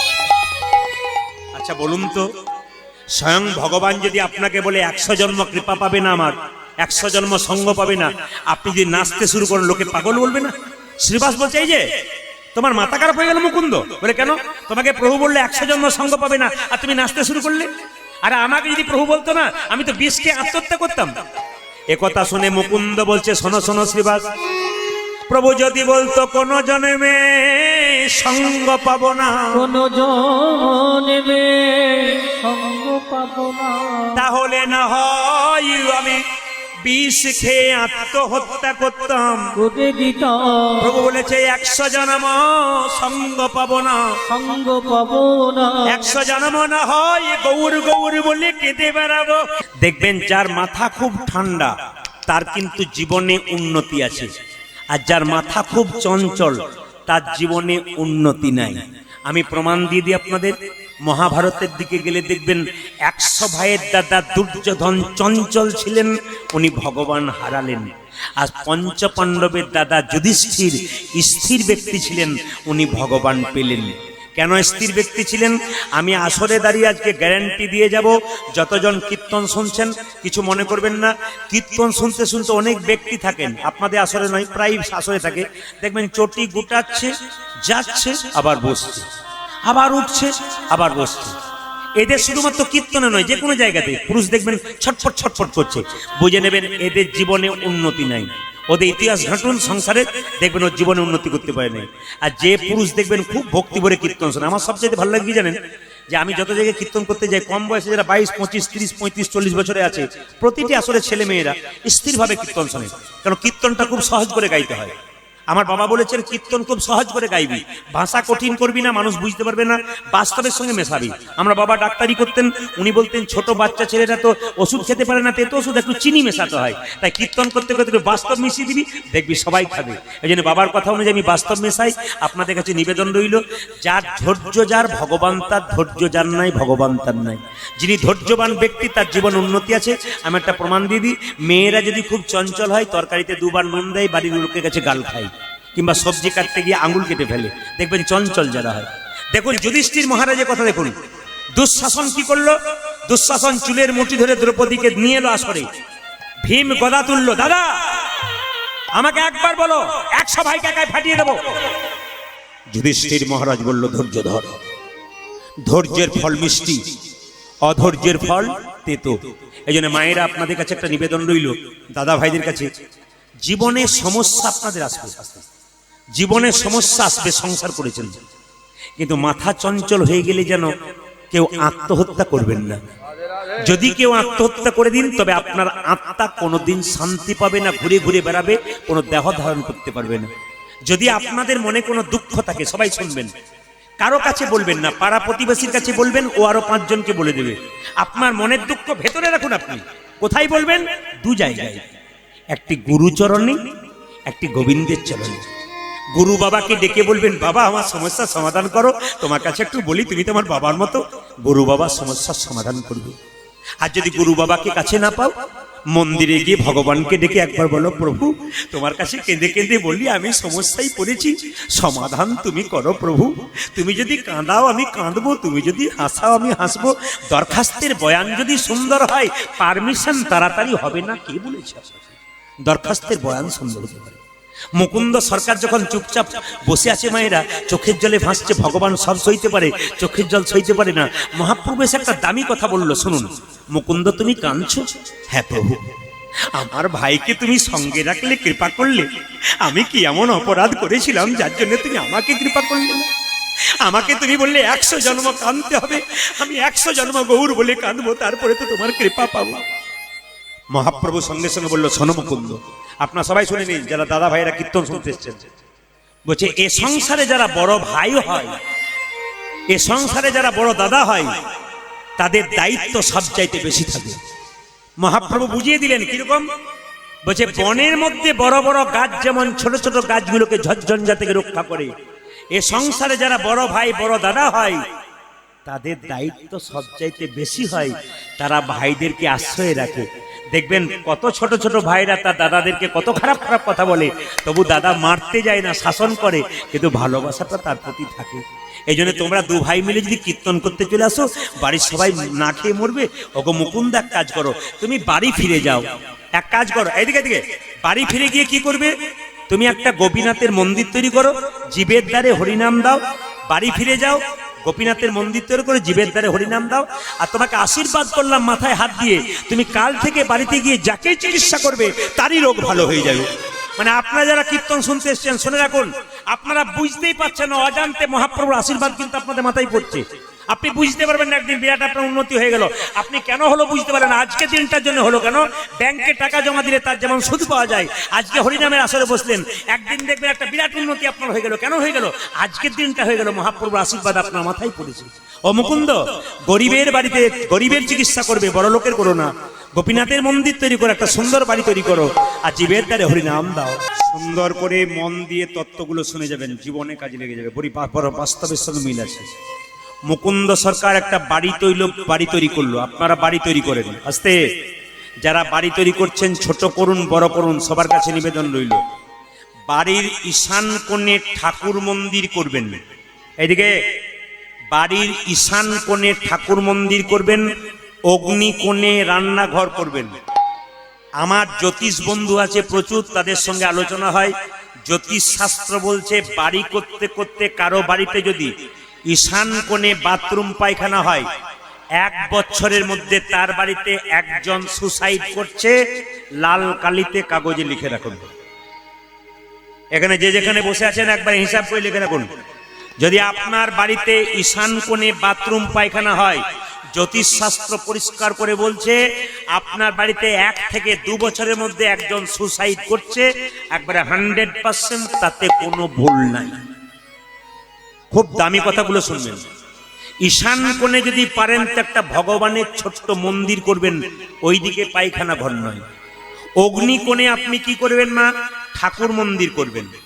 আপনাদের বলে দিই, যে বাড়িতে আপনি শুয়ে থাকেন সেই বাড়িতে আপনি কোনো ঠাকুর রাখতে পাবেন না। কি বললাম? যে বাড়িতে স্বামী স্ত্রী শুয়ে থাকে, যে বাড়িতে আপনি একা শুয়ে থাকেন, সেই বাড়িতে কোনো ঠাকুর মন্দির করতে পাবেন না। প্রশ্ন আপনাদের হতেই পারে, প্রদীপ বাবু আমার একটাই রুম, ওইখানেই শুই, ওইখানেই খাই, ওইখানেই কাজ করি, তাহলে আমার কি ঠাকুর ঘর রাখার অধিকার নাই? শাস্ত্র বলে দিল আছে। কি করে আছে? আপনি একটা কাঠের সিংহাসন রাখলেন, সেখানে ঠাকুরকে লাগলেন আপনার শোবার ঘরে, কিন্তু একটা কাজ আপনি করবেন কি? যখন আপনি শোবেন রাত্রিবেলায় একটি পর্দা লাগিয়ে দিন। কি বললাম আপনাদেরকে? একটি পর্দা লাগিয়ে দিন, ব্যাস। কথাগুলো খুব মন দিয়ে শুনবেন, যদি ভেতরে ঢোকাতে পারেন আপনার জীবন সুন্দর হবে। আমার কীর্তনের একটাই বাস্তবতা এইটাই, মানুষকে ভালো ভালো কথা বলে মানুষ যেন ভগবত পথের পথিক হয়, তাদের সমস্যা না আসে জীবনে, তার কথাই আমি তুলে তুলে ধরবো। আপনার একটা একটা করে শুনবেন। যে যেখানে বসে আছেন সেখানে আপনি একটা পর্দা টাঙিয়ে দেবেন। দক্ষিণ দিকে যদি কারো বাড়ির দরজা জানলা থাকে, খুব ভালো করে শুনবেন, বাড়িতে দক্ষিণ দিকে যদি কারো দরজা জানলা থাকে, তবে সেই দরজা জানলাটা সন্ধ্যাবেলাতে প্রদীপ দেবার সময় 5 থেকে 10 মিনিট দরজা জানলা দক্ষিণ দিকের বন্ধ রাখবেন। প্রশ্ন করবেন কেন? দক্ষিণ দিকটা হচ্ছে যমের দুয়ার, সন্ধ্যাবেলাতেই যমের অশুভ শক্তি বাড়িতে ঢোকে, ওই জন্য সন্ধ্যাবেলাতে আপনার দক্ষিণ দিকে দরজার জানলা 5 থেকে 10 মিনিট বন্ধ থাকবে। সন্ধ্যা প্রদীপের আলো, ধূপের আলো দেবেন, ধূপ দেবেন, তারপর আপনি 10 মিনিট পর দরজা খুলবেন, অশুভ শক্তি সব পালিয়ে যাবে সুগন্ধে ভগবানের কৃপাতে। এইবার বলে রাখি, যে যেখানে বসে আছেন মন দিয়ে শুনবেন। মন্দিরে আপনি ভগবানের পুজো করছেন, কিন্তু রাখবেন মায়েরা শঙ্খ মাত্র 2টো রাখবেন। এদিকে তাকান, বাড়িতে শঙ্খ 2টো, একটি জলশঙ্খ, একটি বাদ্য শঙ্খ। জলশঙ্খ বাজাতে নেই, ওই শঙ্খের ভেতরে জল ভরে ভগবানকে স্নান করাতে হয়, ওটার নাম ভালো কথায় অভিষেক বলা হয়। ওই জলশঙ্খ রাখবেন, আর একটি বাদ্য শঙ্খ যেটা বাজাবেন আপনি। এবার বলি, শঙ্খগুলোকে মাটির নিচে রাখবেন না, সানে রাখবেন না, আপনি যেখানেই রাখুন না কেন শঙ্খগুলোকে লাল বা হলুদ কাপড় দিয়ে তারপর শঙ্খ রাখতে হয়, শঙ্খ নিচে নামাতে নাই। খুব মাথায় রাখবেন। মন্দিরে প্রদীপ দেবেন, সোজা করে প্রদীপ দেবেন না। যে কোনো মন্দিরে ভগবানকে প্রদীপ দেবেন, বাড়িতে সোজা দেবেন না। একটা তিলের প্রদীপ বা তেলের প্রদীপ হয়, একটা ঘিয়ের প্রদীপ হয়। যখন ভগবানকে বা দেবদেবীকে তিলের প্রদীপ দেবেন তখন তার বাঁ দিক করে দেবেন, আর যখন আপনি ঘিয়ের প্রদীপ দেবেন তখন আপনি ডান দিক করে প্রদীপ দেবেন। কি বললাম? যখন ঘিয়ের প্রদীপ দেবেন তখন ভগবানের ডান দিক করে, আর যখন তিলের বা তেলের প্রদীপ দেবেন তখন ভগবানের বাঁ দিক করে। কথাগুলো খুব ইম্পর্টেন্ট কথা। আমি যে কথাগুলো বলছি, একটা বইটার নাম স্মৃতিশাস্ত্র। এই স্মৃতিশাস্ত্র যদি কেনেন, খুব কঠিন বিষয়, কিন্তু যদি বুঝতে পারা যায়, আমি ওগুলোকে খুব সহজ করে করে আপনাদের সামনে খুব কঠিন ভাষাগুলোকে জলের মতো সহজ করে আপনাদের ভেতরে ঢোকাতে চাইছি। একটু মন দিয়ে শুনবেন মা। সকালবেলায় ঘুম থেকে উঠে মুকুন্দ সরকার যখন বাড়ি ফিরে গেল, তার স্ত্রী তখন কি করছে? দরজাতে গোবর জল ছড়া দিচ্ছে। আপনাদের বুধা গ্রামবাসী নয়, পার্শ্ববর্তী বহু মানুষ কীর্তন শুনতে এসছেন। আচ্ছা বলুন তো মা, সকালবেলায় ঘুম থেকে উঠে দরজাতে জল ছড়া দিন তো? জোরে বলুন হ্যাঁ না না। আপনার দিন সূর্য ওঠার আগে না সূর্য ওঠার পরে? সূর্য ওঠার আগে। এবার বলি, ওই জলের সঙ্গে একটুখানি গোবর মেশাবেন। প্রশ্ন করবেন গোবরটা কেন দেব? একটা গাভীর শরীরে 33 কোটি দেবদেবী জায়গা পেয়েছে, একজন পায়নি, ও পেলেই 33 কোটি পূর্ণ হবে। তিনি কে? মা লক্ষ্মী। মা লক্ষ্মী কাঁদতে কাঁদতে গাভীকে বলল, মা তোমার শরীরে সবাই জায়গা পেল, আমি পেলাম না, আমাকে একটা জায়গা করে দাও। স্বয়ং মা লক্ষ্মী গাভীর গোবরের মধ্যে গেলেন। ওই জন্য গোবর হচ্ছে লক্ষ্মী। যে দরজাতে সকালবেলায় গোবর জল ছড়া দেয়, তার বাড়িতে লক্ষ্মীর আসা যাওয়া হয়। আমি কিন্তু আপনাদের মতো, ওদিকে রিভাব হয়ে যাচ্ছে বাইরে, আমি কিন্তু আপনাদের মতো গ্রাম বাংলায় বাস করতাম। এখন একটু বাজারে এসেছি, তবু গ্রাম আমার প্রাণ। তো গ্রামে আপনারা লক্ষ্য করুন, গ্রামে আমার পাশের বাড়ির মেয়েরা সকালবেলায় ঘুম থেকে উঠে গাই বের করে, তার গোবর পরিষ্কার করে, গাইটাকে ধুইয়ে দেয়। আপনাদের এই কলকাতা থেকে একটা মেয়ে ওর মাসির বাড়ি আমাদের গ্রামে বেড়াতে গেছে, এরা সকালবেলায় পাড়া গ্রামের মেয়ে সব গোবর পরিষ্কার করছে, গাইটাকে ঘর থেকে বের করছে, ঘাস দিচ্ছে, খাবার দিচ্ছে। তখন কলকাতার মেয়েটা একটা কুকুরকে কোলে নিয়ে গেছে, নিয়ে বলছে, দিদি তোমরা খালি গাই গরু নিয়ে কারবার করো, আমি কেমন টমকে নিয়ে ঘুরে বেড়াচ্ছি। মানে কুকুরটার নাম টম দিয়েছে। বলছে, দেখো দিদি কেমন টমকে নিয়ে ঘুরে বেড়াচ্ছি, এটি আমার টম, খাওয়াই ছোয়াই, আমার কাছে ডাকি, বাবারে আমার টম। কত আদর করছে বুঝলেন।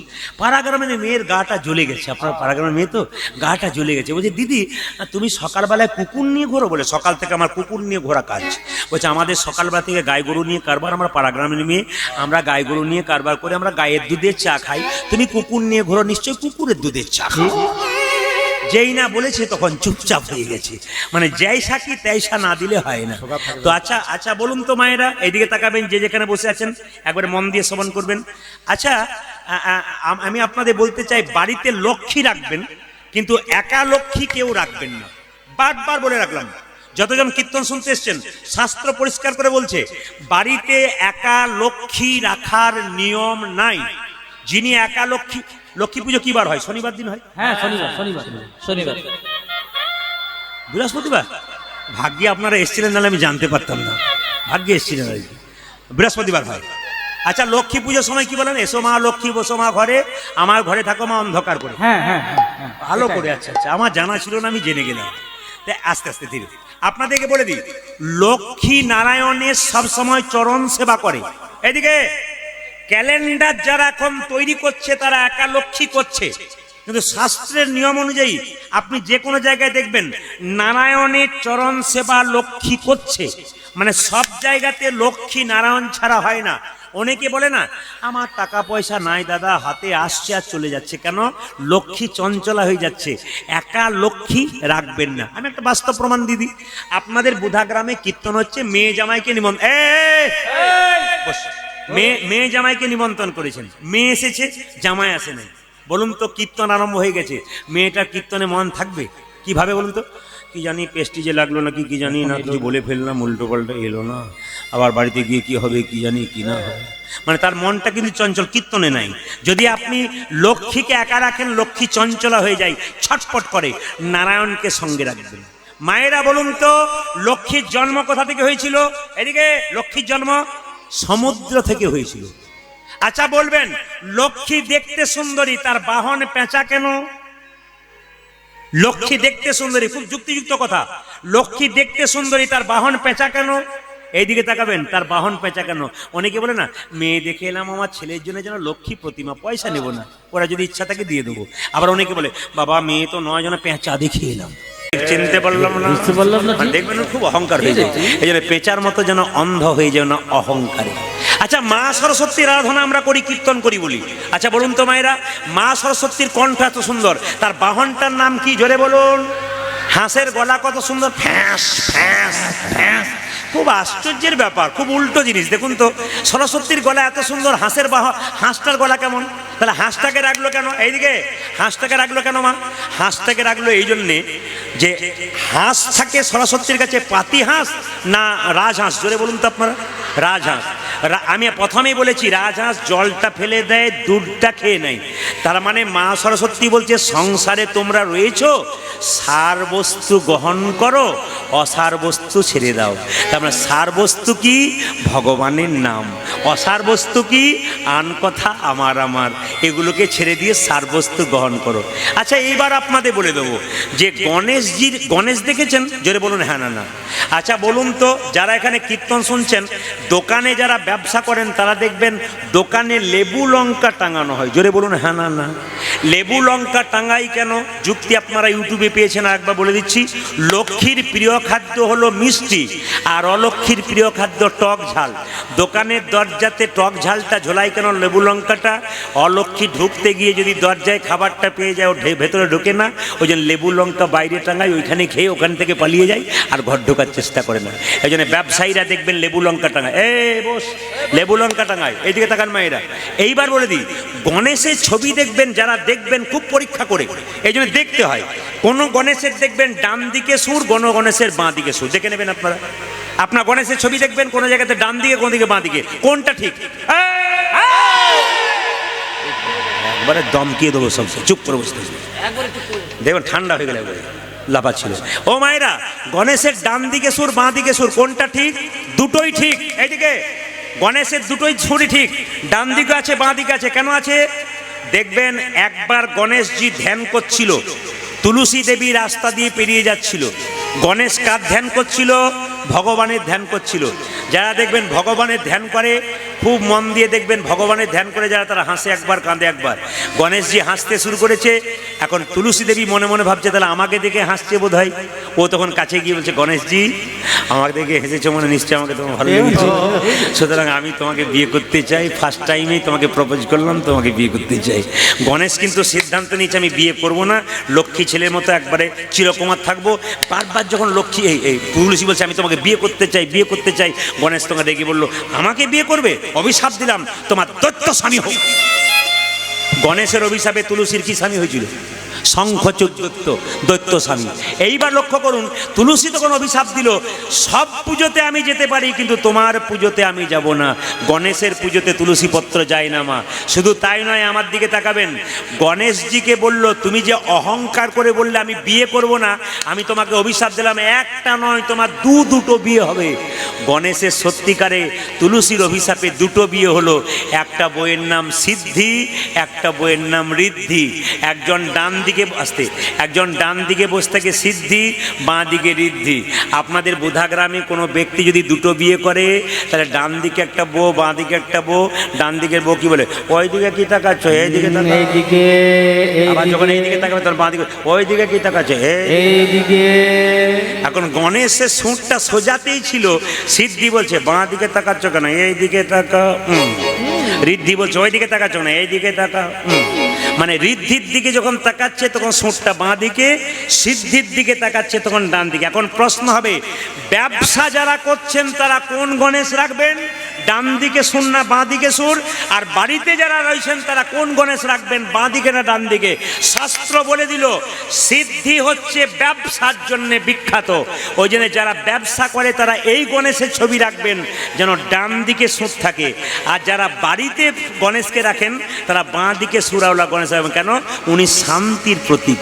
ওই জন্য সিদ্ধিকে বাঁ দিকে রাখতে হয়। মায়েদেরকে একটা ছোট্ট কথা বলে যাই, গণেশজির কথা যখন আপনাদের বললাম, গণেশকে আপনার সম্মান করবেন, কিন্তু একটা কথা, বাড়িতে শিবলিঙ্গ একটার বেশি দুটো রাখা চলবে না। সাদা শিবলিঙ্গতে জল দিয়ে লাভ নেই, কালো শিবলিঙ্গের দরকার আছে। বাড়িতে একটা নারায়ণ শিলার বেশি দুটো নারায়ণ শিলা রাখলে বাড়িতে অমঙ্গল ঢুকবে। একবারে লাইভ হচ্ছে, যারা দেখছে তারাও দেখুক, আর যারা এখানে শুনছে তারাও শুনুক। 100% যদি আপনি বাড়িতে দুটো গণেশ রাখেন, আপনার বাড়িতে অমঙ্গল ঢুকছে। আপনি শিবমূর্তি মানে শিবলিঙ্গ একটার বেশি একটা বেশি দুটো রাখতে পাবেন না। যদি শিবলিঙ্গের চাইতে যদি আপনি শিবের চিত্রপট পুজো করতে পারেন, আপনার লাভ আছে। বেলপাতা সোমবার দিন তুলতে নাই, সোমবার দিন বেলপাতা বাবাকে দিন, আগের দিন তুলতে হয়। শিবকে পরিক্রমা করতে হয় গোটাবার নয়, একবার নয়, হাফবার। কিরকম? এটা যদি শিবলিঙ্গ হয়, এখান থেকে এতটা গেলেন, এখান থেকে এতটা গেলেন, পেরিয়ে গেলেন না। অভিষেকের জলটা যেদিকে পেরোচ্ছে সেদিকে পেরোলেন না, এইখান থেকে এতটা, এখান থেকে এতটা, কিন্তু ঘুরে দিলেন না, তাহলে একবার হয়ে গেল। হাফবার পরিক্রমা করতে হয়। এগুলো আপনারা মাথায় রাখবেন, দেখবেন আপনাদের জীবনে সুন্দর হয়ে যাবে। মুকুন্দ সরকার বাড়িতে একটা গোপীনাথের মন্দির তৈরি করলো, আর গোপীনাথের গুণগান গাইতে লাগলো। সব বলছে না ঘুমায় না, জোরে বল রাধা রানী কি, শ্যাম সুন্দর কি। একবার প্রেম সে বলুন তো, রাধে রাধে। এইটি প্রতিটি আসরে করাই, সুরটা কত সুন্দর দেখুন। বৃন্দাবনে গেলে এরকম সুরে বলা হয়, রাধে রাধে রাধে। বাচ্চা থেকে বুড়ো সবাই বলবেন রাধে রাধে রাধে। বাহ, আমাদের রাধা ছাড়া কোনো উপায় নাই, জোরে বলুন রাধে রাধে। মায়েরা এরকম সুরে রাধে রাধে বলবেন তো অহংকার যাবে। মুকুন্দ সরকার চিকিৎসা করতে করতে অহংকার হয়ে গেল। ভগবান মনে মনে ভাবলো, যার অহংকার হয়ে যায় তাকে আমি পতন ঘটাই। মুকুন্দ সরকার মনে মনে ভাবলো, আমার জন্য চিকিৎসা হচ্ছে, আমি চিকিৎসা করছি। একদিন সে ভুলেই গেল ভগবান আমাকে কৃপা করেছে। ভগবান তার স্ত্রীর শরীরে একটা কঠিন রোগ দিয়ে দিল। তার স্ত্রী একদিন ছটফট করে চিৎকার করে বলছে, স্বামী এ কি আমার হলো গো।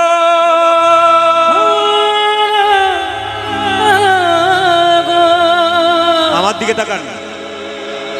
যে ডাক্তার সবার চিকিৎসা করে, তার স্ত্রী চিকিৎসা করতে পারে না। মুকুন্দ সরকার গোটা পৃথিবীর মানুষের চিকিৎসা করছে, গোটা এলাকার লোকের চিকিৎসা করছে, নিজের স্ত্রী রোগের চিকিৎসা করতে পারছে না। স্বামী আমার সর্বাঙ্গ যেন জ্বলে যায়, জ্বলে যায়, এ কি আমার হলো গো।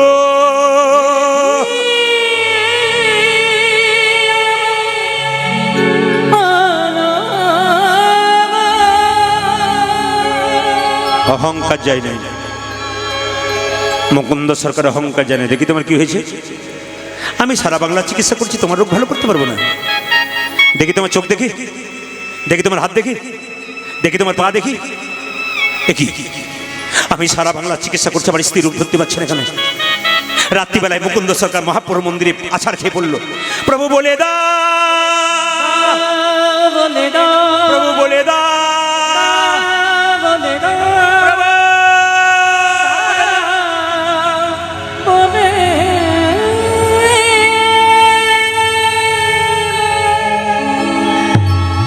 মুকুন্দ সারা বাংলা চিকিৎসা করতে করতে তোমার ভেতরে অহংকার হয়ে গেছে। মুকুন্দ সরকার কেঁদে কেঁদে বলল, প্রভু আমি ক্ষুদ্র জীব, কখন আমার অহংকার হয়ে যাবেন না। এই যে সত্যি যদি অহংকার হয়, আমার পতন ঘটাও। মহাপ্রভু চিবানো পান মুকুন্দকে দিল। এখানে যে যেখানে বসে আছেন তাদের সবাইকে বলে রাখি, পান খাওয়া কোনো নেশা নয়। যারা পান খাচ্ছেন, পান খাওয়া কোনো নেশা নয়। পান পুজোতে দিচ্ছেন, পানের জন্ম দারুণভাবে হয়েছিল। স্বর্গ থেকে যখন অমৃত উঠেছিল, তখন দেবতা এবং অসুরদের মধ্যে অমৃতের ভাঁড়টাকে নিয়ে ঝগড়া হচ্ছিল, টানাটানি চলছিল। অমৃতের ভাণ্ডের অমৃত একটুখানি মাটিতে পড়ে গেল, তার থেকে পান গাছের জন্ম হলো। এই জন্য মায়েরা জেনে নিন, যারা পান খান তারা নেশা না খান না। মহাপ্রভু সন্ন্যাসের আগে পর্যন্ত পান খেয়েছিল, সন্ন্যাসের পরে পান খায় নাই। কি বললাম? মহাপ্রভু সন্ন্যাসের আগে পান খেয়েছিল। হ্যাঁ, তবে নেশা হবে পান কখন বলুন তো? যখন মশলা মাখিয়ে খাবেন তখন।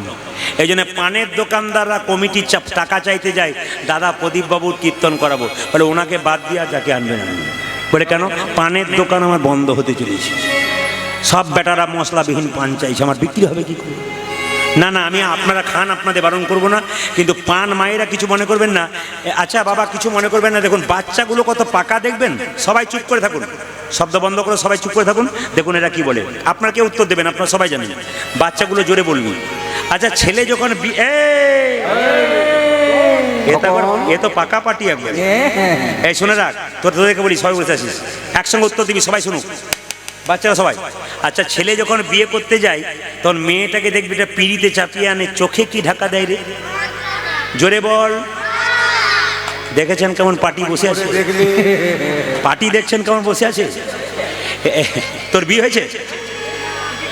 তাহলে লক্ষ্য করুন, এ শুধু আপনাদের এখানে, প্রতিটি জেলাতে যখনই বলি না কে তোর মায়ের কোলে যে ঘুমাচ্ছে সে বলে বাবারে কি পাটি জন্ম দিয়েছিলি, এই দারুণ পাটি। মায়েরা কিছু মনে করবেন না। আচ্ছা বলুন তো, পানটা ঢাকা দেওয়া হয় কেন? এইদিকে যারা বিয়ে করছেন তারা শুনুন, পান ঢাকা দেওয়া হয় কেন মা? পানটা হচ্ছে যোগমায়া। পানটা সরিয়ে মেয়েটির স্বামীর মুখটা দেখে মায়ার যোগ হয়, আমি তোমার তুমি আমার। একটা জায়গায় কীর্তন করতে গেছে, এক বয়স্ক বাবার বাড়িতে বাঁচাচ্ছি, সে বলছে, প্রদীপবাবু তুমি যে বললে যে পান সরালে মায়া হয়, আমার 3টে ছেলে 3টে বউ, মায়ায় নাই, খালি ঝগড়া করে করে বেড়াচ্ছে। বললাম, কাকা বাবু মায়া থাকবে কি করে? পান ঢাকা দেবার আগে কতবার রাস্তাতে দেখা হয়ে যাচ্ছে, ওই জন্য আর মায়া নাই নাকি? কি বলছেন মায়েরা?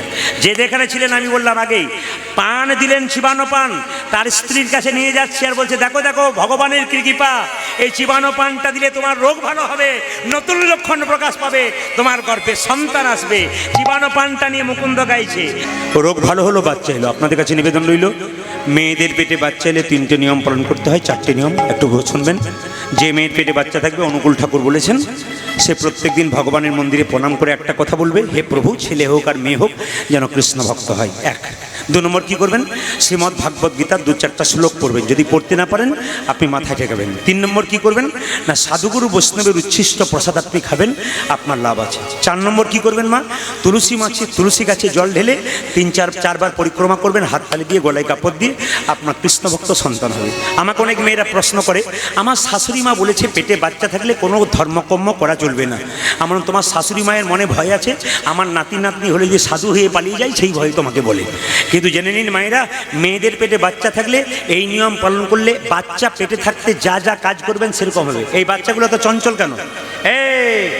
বাচ্চা তো চঞ্চল কেন? অনেক মা বলে, বাবা রে দিদি, আমি চঞ্চল নয়, আমার বাচ্চা চঞ্চল কেন? পেটে বাচ্চা থাকাকালীন মা যেমন আচার করেছে, তার বাচ্চার বিচার তেমন হয়েছে। একটু শুনবেন। সুভদ্রা অর্জুনের স্ত্রী, গর্ভে যখন ছিল অভিমন্যু, তখন দেখবেন চক্রগুহে ঢোকার গল্প বলেছিল, অভিমন্যু জেগেছিল। যখন বেরোবার গল্প বলতে গেছে তখন ঘুমিয়ে গেছে, চক্রগুহে ঢুকলো আর বেরোতে পারলো না। 16 বছর বয়সে অভিমন্যুর মৃত্যু হয়ে গেল। আপনারা সবাই জানেন যদি আপনার শাস্ত্রের দিকে যান। আচ্ছা, সুখদেব গোস্বামী, তার মায়ের নাম কি? বিটিকা দেবী, বাবার নাম কি? ব্যাসদেব। যখন পেটের মধ্যে সুখদেব গোস্বামী ছিল, তখন কর্ণের মধ্যে তার বাবা কৃষ্ণ কথা শুনিয়েছিল। মায়েরা, ভক্ত প্রহ্লাদের বাবা হিরণ্যকশিপু, এইদিকে কৃষ্ণ বিদ্বেষী লোক ছিল, কিন্তু তার সন্তান কেন কৃষ্ণ ভক্ত হয়ে গেল? যখন ভক্ত প্রহ্লাদ তার মায়ের গর্ভে ছিল কয়াধুর, তখন কয়াধুর নারদ মুনির কাছে কৃষ্ণ তত্ত্ব কথা শুনেছিল, এই জন্য তার সন্তান কৃষ্ণ ভক্ত হলো। এই জন্য মায়েদেরকে বলি, পেটে বাচ্চা থাকাকালীন, আমাদের এলাকাতে ডাক্তাররা কি বলে আপনাদের বলে জানি না, আমাদের এলাকাতে ডাক্তার দেখাতে গেলে বলে, তো শাশুড়ি বেঁচে আছে? হ্যাঁ। কেমন? 2টো বাঘে খেয়ে এলে যাবে। বাড়িতে যা, শুয়ে থাক, ঘাড়ে বালিশ পায়ে বালিশ নে, তাতে আমার লাভ কি হবে? তোর বাচ্চা মোটা হবে, সিজার করব আমি, টাকা হবে আমার, তোর যা হবে হবে। লক্ষ্য করুন, মেয়েটি বলে কি করব ডাক্তারবাবু, শুয়ে শুয়ে 3 মাস পর পর আসবি চেক আপ করাতে, আর তুই এক কাজ করবি, সারাদিন শুধু স্ক্রিন টাচ মোবাইল নিয়ে ঘাঁটাঘাঁটি করবি, অসুবিধা নাই। ছেলে জন্মের পরে দেখবেন এদিক ওদিক তাকায়, মা তখন বলে, বাবারে ছেলে আমার কি তাকাচ্ছে গো, জনে কি খুঁজে খুঁজে বেড়াচ্ছে, ওই স্ক্রিন টাচ মোবাইল খুঁজে খুঁজে বেড়াচ্ছে। আপনি যেমনটি করবেন আপনার বাচ্চা সেরকমটি করবে। আপনাদের কাছে নিবেদন রইল মায়েরা, মুকুন্দ সরকার স্ত্রী গর্ভের সন্তানটা জন্ম নিল, কি বার বলেছিলাম জোরে বলুন, কি বার বলেছিলাম? বৃহস্পতিবার।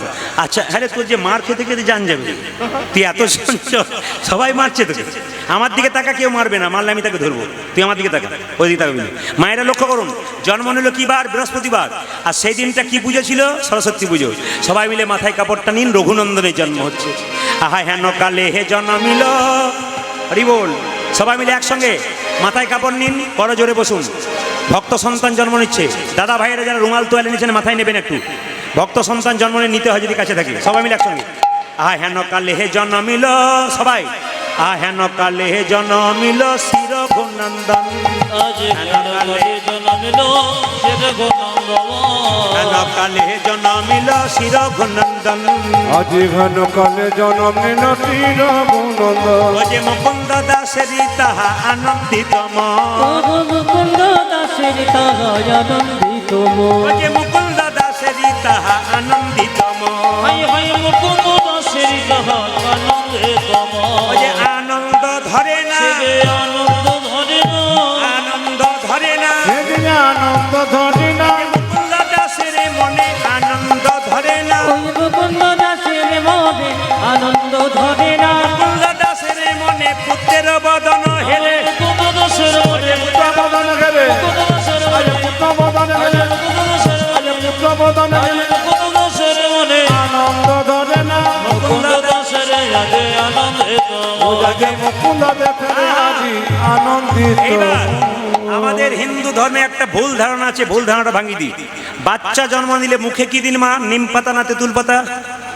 কালমে মধু। কালমে আচ্ছা বলি, মধু দিলে বাচ্চা কি করে? মিষ্টি মিষ্টি কথা বলে। বুকে হাত দিয়ে বলুন তো কোনো মা সত্যি মিষ্টি কথা বলেছে? বলে নাই। তাহলে প্রশ্ন হচ্ছে, উত্তর হচ্ছে আপনাদের ভুল, আপনাদের ধারণা ভুল। কখন বাচ্চার মুখে মধু দিলে মিষ্টি মিষ্টি কথা বলে আজকে শিখিয়ে দিয়ে যাব। বলবো না, বাদ দিয়ে দেবো। আর একবার বায়না করবেন, তারপর বলবো।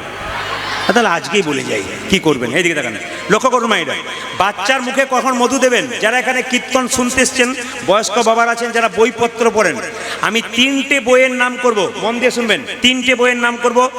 একটা বই হচ্ছে হিন্দু ধর্ম কি এবং কেন, বইটার লেখক হচ্ছে লোকনাথ কবিরাজ। তাতে দুটো বইয়ের কথা বলেছে, একটা গভীর গৃহসূত্রকার, একটা পরাশর গৃহসূত্রকার। বই পড়ার সময় অনেকের নাই, বইটার নাম বলে দিলাম।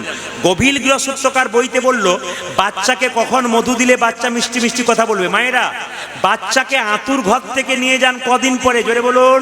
21 দিন পর। 21 থেকে নিয়ে গিয়ে যখন স্নান করাবেন, মন্দিরে শুয়ে দেবেন, তখন মুখে মধু দিয়ে ভগবানকে বলবেন, প্রভু আমার ছেলের বচন যেন মিষ্ট হয়। 100% গ্যারান্টি দিচ্ছে গভীর গৃহসূত্রকার বইটা। যদি এই কাজ কেউ করতে পারে, তার বাচ্চা মিষ্টি মিষ্টি কথা বলবে। এবার থেকে যাদের বাচ্চা হবে বাড়িতে, তারা মিলিয়ে নিন। যখন হাসতে হবে না, মিলিয়ে দেখবেন, কাজে প্র্যাকটিক্যাল দেখবেন। আপনার ছেলের 21 দিন পর যখন আপনি স্নান করিয়ে বাচ্চাকে মন্দিরে শুয়ে দেবেন, একটুখানি মধু দিয়ে বলবেন, হে প্রভু যেন ছেলের বচন মিষ্ট হয়। আর পরাশর গৃহসূত্রকার বলল, একটা বইয়ের কথা বলল, বলছে পরাশর গৃহসূত্রকার বলল, বাচ্চা যখন অন্নপ্রাশন নয়, অন্নপ্রাশন হয় মুখে ভাত।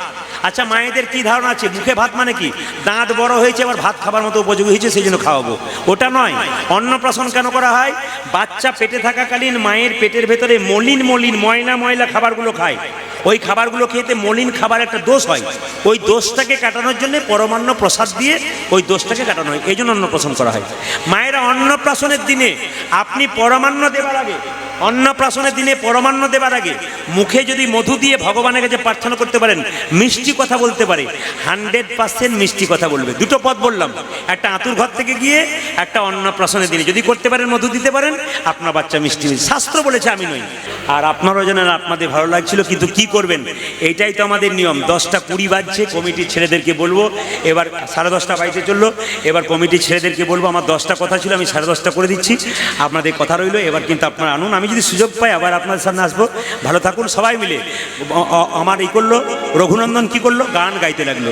মায়েরা সবাই মিলে, রঘুনন্দন নাড়ু খাওয়াচ্ছে, সবাই মাথায় কাপড় নিন, সবাই মাথায় কাপড় নিন, রঘুনন্দন নাড়ু খাওয়াচ্ছে, সবাই দর্শন করুন। দাদা ভাইরা সবাই, সবাই প্রসাদ পাবার আগে, সবাই প্রসাদ পাবার আগে এই দিয়ে দেখান, ও রঘুনন্দন নাড়ু খাওয়াচ্ছে 5 বছর বয়সে। মা মা সবাই দর্শন করুন, উলুধ্বনি দিন, উলুধ্বনি দিন সবাই। হ্যাঁ, একবারে নিজের জায়গা না ছেড়ে ভক্তি ভরে, যারা প্রসাদটা নেবেন, যারা প্রসাদটা নেবেন ভক্তি ভরে একবারে। মা মা অন্তরা মন্দিরে সবাই জাগো জাগো, রঘুনন্দন আরু খাওয়াচ্ছে। মদন কৃষ্ণ গোপাল গো, মদন কৃষ্ণ গোপাল অন্তর মন্দিরে জাগো মদন কৃষ্ণ গোপাল গোপাল, মদন কৃষ্ণ গোপাল। কমিটির কোন একজন ভাইকে বলবো, আপনি এখানে এসে আরো কিছু বাতাসা নিয়ে আসুন, এনে আমার ভক্তবৃন্দ মায়েদেরকে কাছে ছড়িয়ে দিন। যদি কেউ না পান, আপনারা বৃহস্পতিবার দিন হরিলুট দিয়ে দেবেন, এতে হয়ে যাবে। এই গানটি গাইতে গাইতে আমি শেষ করব। আপনার পরবর্তী দল আনুন, রঘুনন্দন নাড়ু খাওয়াচ্ছে, সবাই মিলে মামা অন্তরা মন্দিরে জাগো জাগো মদন কৃষ্ণ গোপাল গোপাল মদন কৃষ্ণ গোপাল। উলধ্বনি নম অন্তর মন্দিরে জাগো জাগো মদন কৃষ্ণ গোপাল গোপাল মদন কৃষ্ণ গোপাল। লয়ে রাধা বামে এসো ব্রজ ধামে, লয়ে রাধা বাবে এসো ব্রজ ধামে, লয়ে রাধা বামে এসো ব্রজ ধামে, লয়ে রাধা বামে এসো ব্রজ ধামে, এসো এসো গিরিধারী লাল মদন কৃষ্ণ গোপাল। উলধ্বনি অন্তর মন্দিরে জাগো জাগো মদন কৃষ্ণ গোপাল গোপাল মদন কৃষ্ণ গোপাল। গোপীনাথকে যখন নাড়ু খাওয়াচ্ছে, তার বাবা পাশের গ্রাম থেকে ছুটে এসে যখন দরজায় ঢুকলো, গোপীনাথের হাতে অর্ধেক